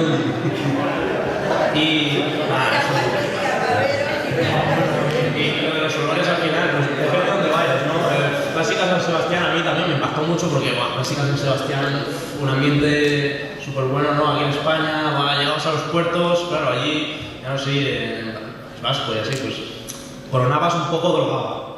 Llegabas allá arriba, empezaba a oler un poco a marihuana y claro. Sí. Los tiempos van cambiando. Sí, van cambiando.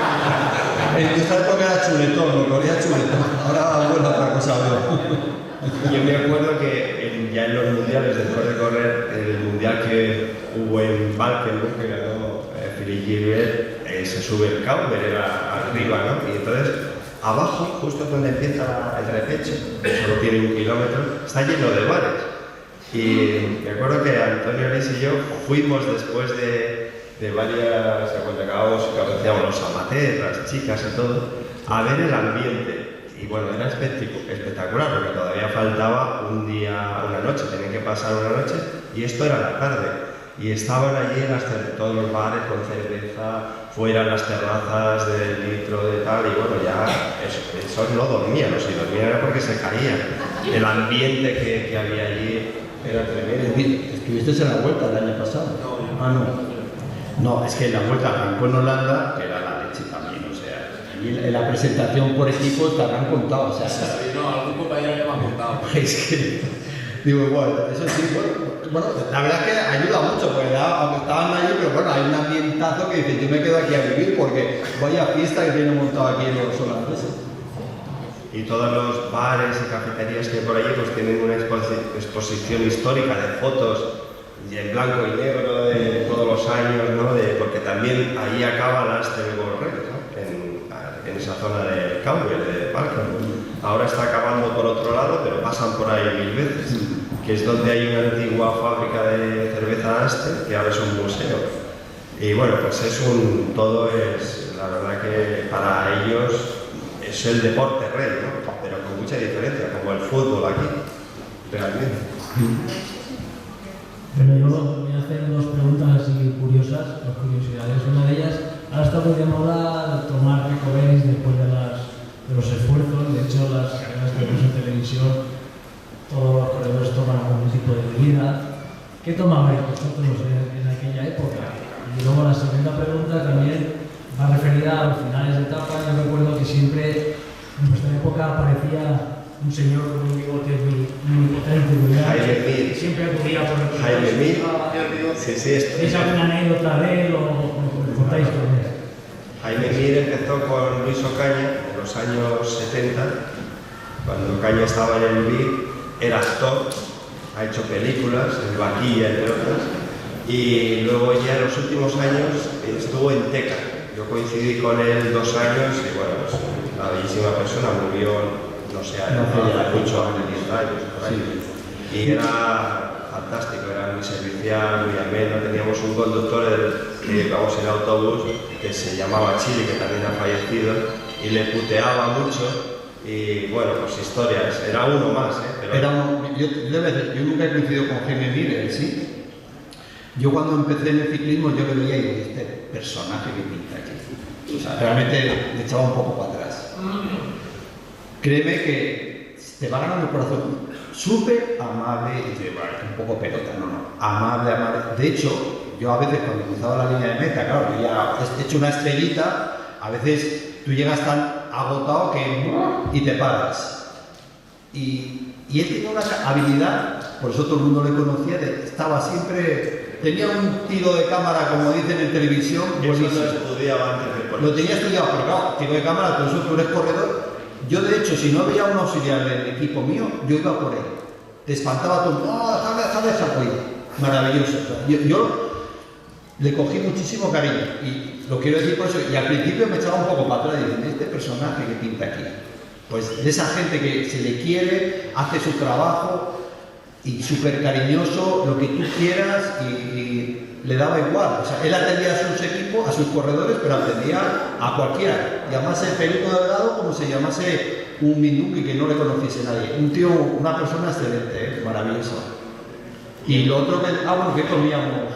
Después de... Bueno, tomábamos ya desde aminoácidos, con un poco de sales, depende de cada y los aminoácidos. Yo tenía un bocadillo de jamón, y luego el bocadillo de cerveza y una pasta. A ver, hay un principio de fisiológico que todo lo que comas en las primeras 2 horas el organismo lo asimila muy rápido, no puedes esperarte mucho tiempo porque la recuperación es mucho más lenta, ¿no? Si acabas, tienes 2 horas para que el organismo empiece a recuperar y tienes que tomar muchos hidratos y los aminoácidos forman las proteínas, ya se empezaban a tomar, ahora es mucho más completo, ¿no? Espera, yo voy a decir la verdad. Eduardo siempre ha ido por delante. Entonces, él que hiciese eso, no voy a negarlo, porque me imagino que sí. Pero vi que, bueno, quitando a lo mejor el equipo de Vinguet, que eso sí que tenía punteado Vinguet con la comida, o había bocata todavía. Siempre ha habido bocata, eso venía después en una habitación ya, pero no, Después de la con Miguel no tomábamos de eso todavía, estoy hablando ya del final de los 80. Para hacerle sufrir, y ya te paso el micrófono, yo recuerdo cuando en el PDM, en el equipo holandés, era PDM y en España corríamos con Gin MG, Ginebra MG. Y entonces tenían unos cubatas, unos gin tonic, que algunos del equipo se cogieron después de la etapa con calor, lo típico allí, joder, y claro, a veces te pasa muchas veces, termina la etapa, ya has bebido agua, has bebido sales, y el cuerpo no te apetece ni agua ni sales, te apetece eso, un refresco, una Coca-Cola, algo que te haga electar. Y claro, los del equipo GNMG, los de GNMG, en el autobús, que tenía un autobús súper moderno y súper bien preparado, teníamos en el frigorífico ahí gin tonic y gin lemon. Bueno, se cogía la mitad del equipo, bueno, la mitad, más de la mitad, unas cogorzas había que sacarles luego y llevarles a la mitad a dormir porque estaban, bueno, que claro, después de la etapa, eso, el alcohol entraba en vena. ¿Y ahora cómo estamos? ¿O cómo estáis? Ahora igual, ¿no? Sí, parecido. Ha cambiado bastante, ¿no? Ahora al final ya llegas a meta, ¿no? Y ya tienes allí a tu auxiliar con una mochila, ¿no? Y te vienen pues ya con tu batido hecho, con todo pesado y todo al milímetro, y te lo bebes al autobús, y ya en el autobús pues tienes otro chico del staff que te ha preparado, pues depende del día, ¿no? Sí que van preguntando, porque hay veces que se te hace pesado por los días igual arroz, pasta, y van variando. No, nosotros no llegamos a llegar a la mayoría no tienen, la mayoría sí que la mayoría de los buenos, de los World Tour. En Camp de Gret, por ejemplo, en el hotel de Altea, este año no hemos estado, pero el año pasado sí que estuvimos, y por ejemplo Trek sí que mete a su cocinero en la cocina del hotel y tienen para ellos un apartado solo con sus comidas, ¿no?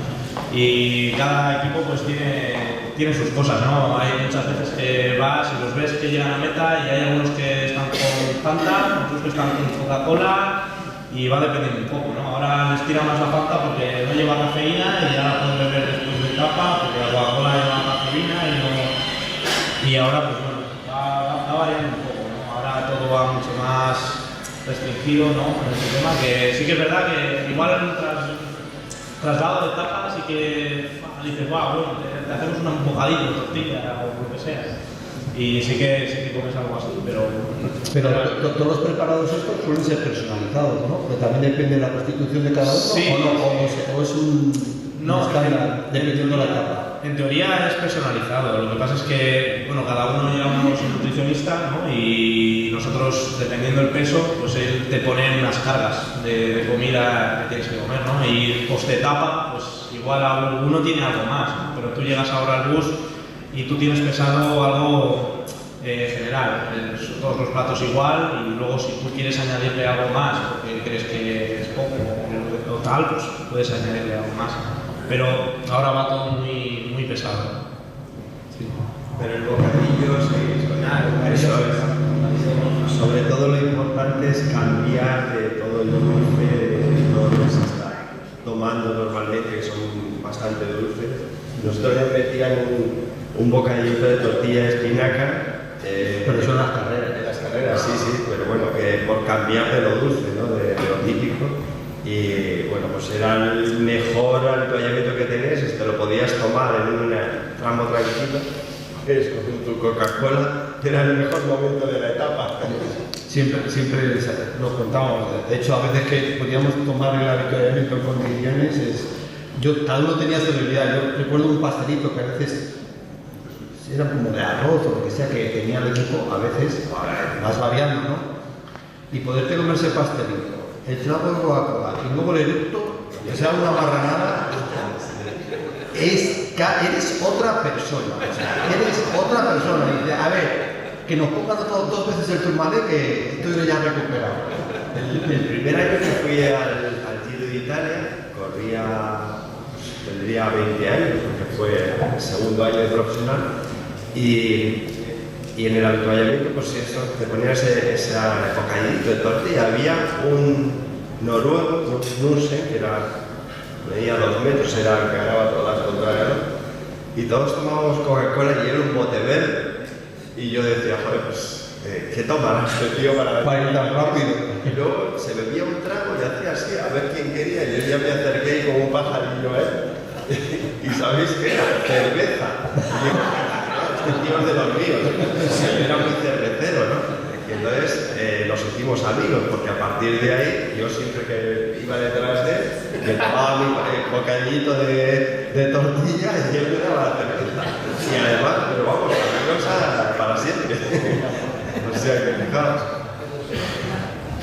Pedro y Eduardo, encantado de comentar que soy de vuestra generación, nacido de 60. Nos llevamos 12 días con Pedro. Y yo puedo decir que he competido contra ti, Pedro, porque corrí una carrera contigo y vuelvo a decir que la ganaste tú, desde luego. Y bueno, la segunda parte es comentar que dentro de vuestra profesionalidad ahora como comentaristas, pues si pudierais acertar o acotar más las predicciones de los fines de etapa, porque últimamente parece que no están siendo muy acertadas. Tú ya sabes que dices, va a ganar fulanito y acabas de ponerle un sample. Yo creo que a veces yo ya lo digo para decir, a ver quién no quiero que gane, pumba ese. Pero claro, a veces lo dices y gana diciendo, joder, es que se ha visto la intención que iba a agafarme y... Yo esto lo comento porque aquí mi compañero de al lado, que es un médico, ayer me dio una explicación totalmente puntual médica y por supuesto se puede entender perfectamente, si quiere que lo explique. Bueno, soy Juan Carlos.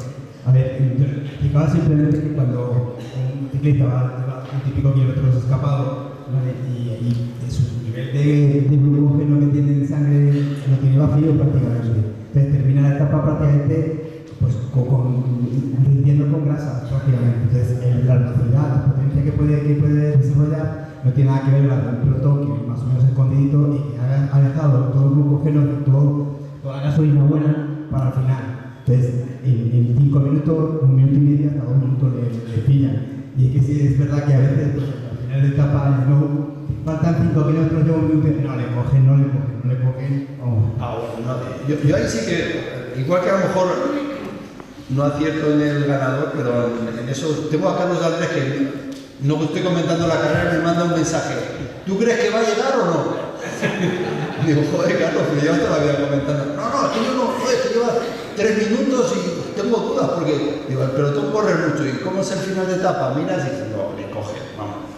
Bueno, yo en cuanto a las predicciones no me gusta, porque sé que el ciclismo es tan complicado ganar que aunque haya matemáticamente gente con más probabilidades, sobre todo en los sprints, que sabes que hay 2 o 3 que pueden ganar, el resto es más complicado. Bueno, ahí siempre alguien acierta, ¿no? Porque dices uno, otro, y con los 3 ganan.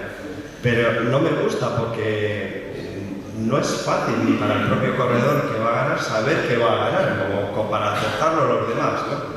Entonces, en Eurosport hacen el predicto. Y entonces, eso es una putada gordísima, porque ya este año me pidieron también para hacerlo yo en internacional. Y vamos, monté el número, porque resulta que la etapa que ganó Herrada no estaba bien, ¿no? Yo el día antes digo, Herrada. Digo, ya está, a ver quién gana esa etapa. Un puerto de 20 y tantos kilómetros, se puede llegar a lo mejor al sprint, pero a lo mejor una fuga. O sea, estaba muy lejos de meta. Y tengo confianza con Herradas, le vi que se había caído. Yo hice la grabación y luego veo que se ha caído. Digo, joder, mi predictor va bien. Eso el día antes. Y le llamé y dice, no tengo nada, es chapa de pintura, me dejo en la rodilla y tal. Y digo, bueno, pues que he apostado por ti, que es una buena etapa. Porque está el puerto, está bueno. Él no tenía una buena vuelta y ni se la había visto. Y total, que se mete en la escapada. Digo, pues mira, ya vamos. ¡Qué ojo tengo! Yo no se lo contaba a nadie. Claro, sale el predictor en la antena, ¿no? Y dice, joder, qué valiente eres, contador ya, y no sé qué. Y y tal. Y ya como estaba en la escapada, iba uno muy rápido, el Ryan que era sprinte, Sí, y me dice, ¿te cambias? Digo, no, yo Herrada, le conozco de pequeño, sé que es rápido, que sube también, pero cámbiate que tienes todavía 10 kilómetros, pero sé que yo Herrada. Pues al final ganó. Nadie acertó eso, o sea, nadie. Tampoco tuve suerte también, ¿no? Pero que es algo anecdótico, porque lo que dice Pedro, apuesta por alguien, o haces un equipo fantástico y pierdes, haces el último. Bueno, de estos que no gana ninguno de los que has pronosticado, o sea que anécdotas también, conocedito. Pues nada, ya con esto vamos a concluir, vamos a poner ahora un vídeo. Agradecer a Pedro Delgado mientras lo vas poniendo, nos despedimos. Vale. A Pedro por su presencia aquí, por estas anécdotas tan graciosas, interesantes, por esa cercanía y un aplauso muy grande para él.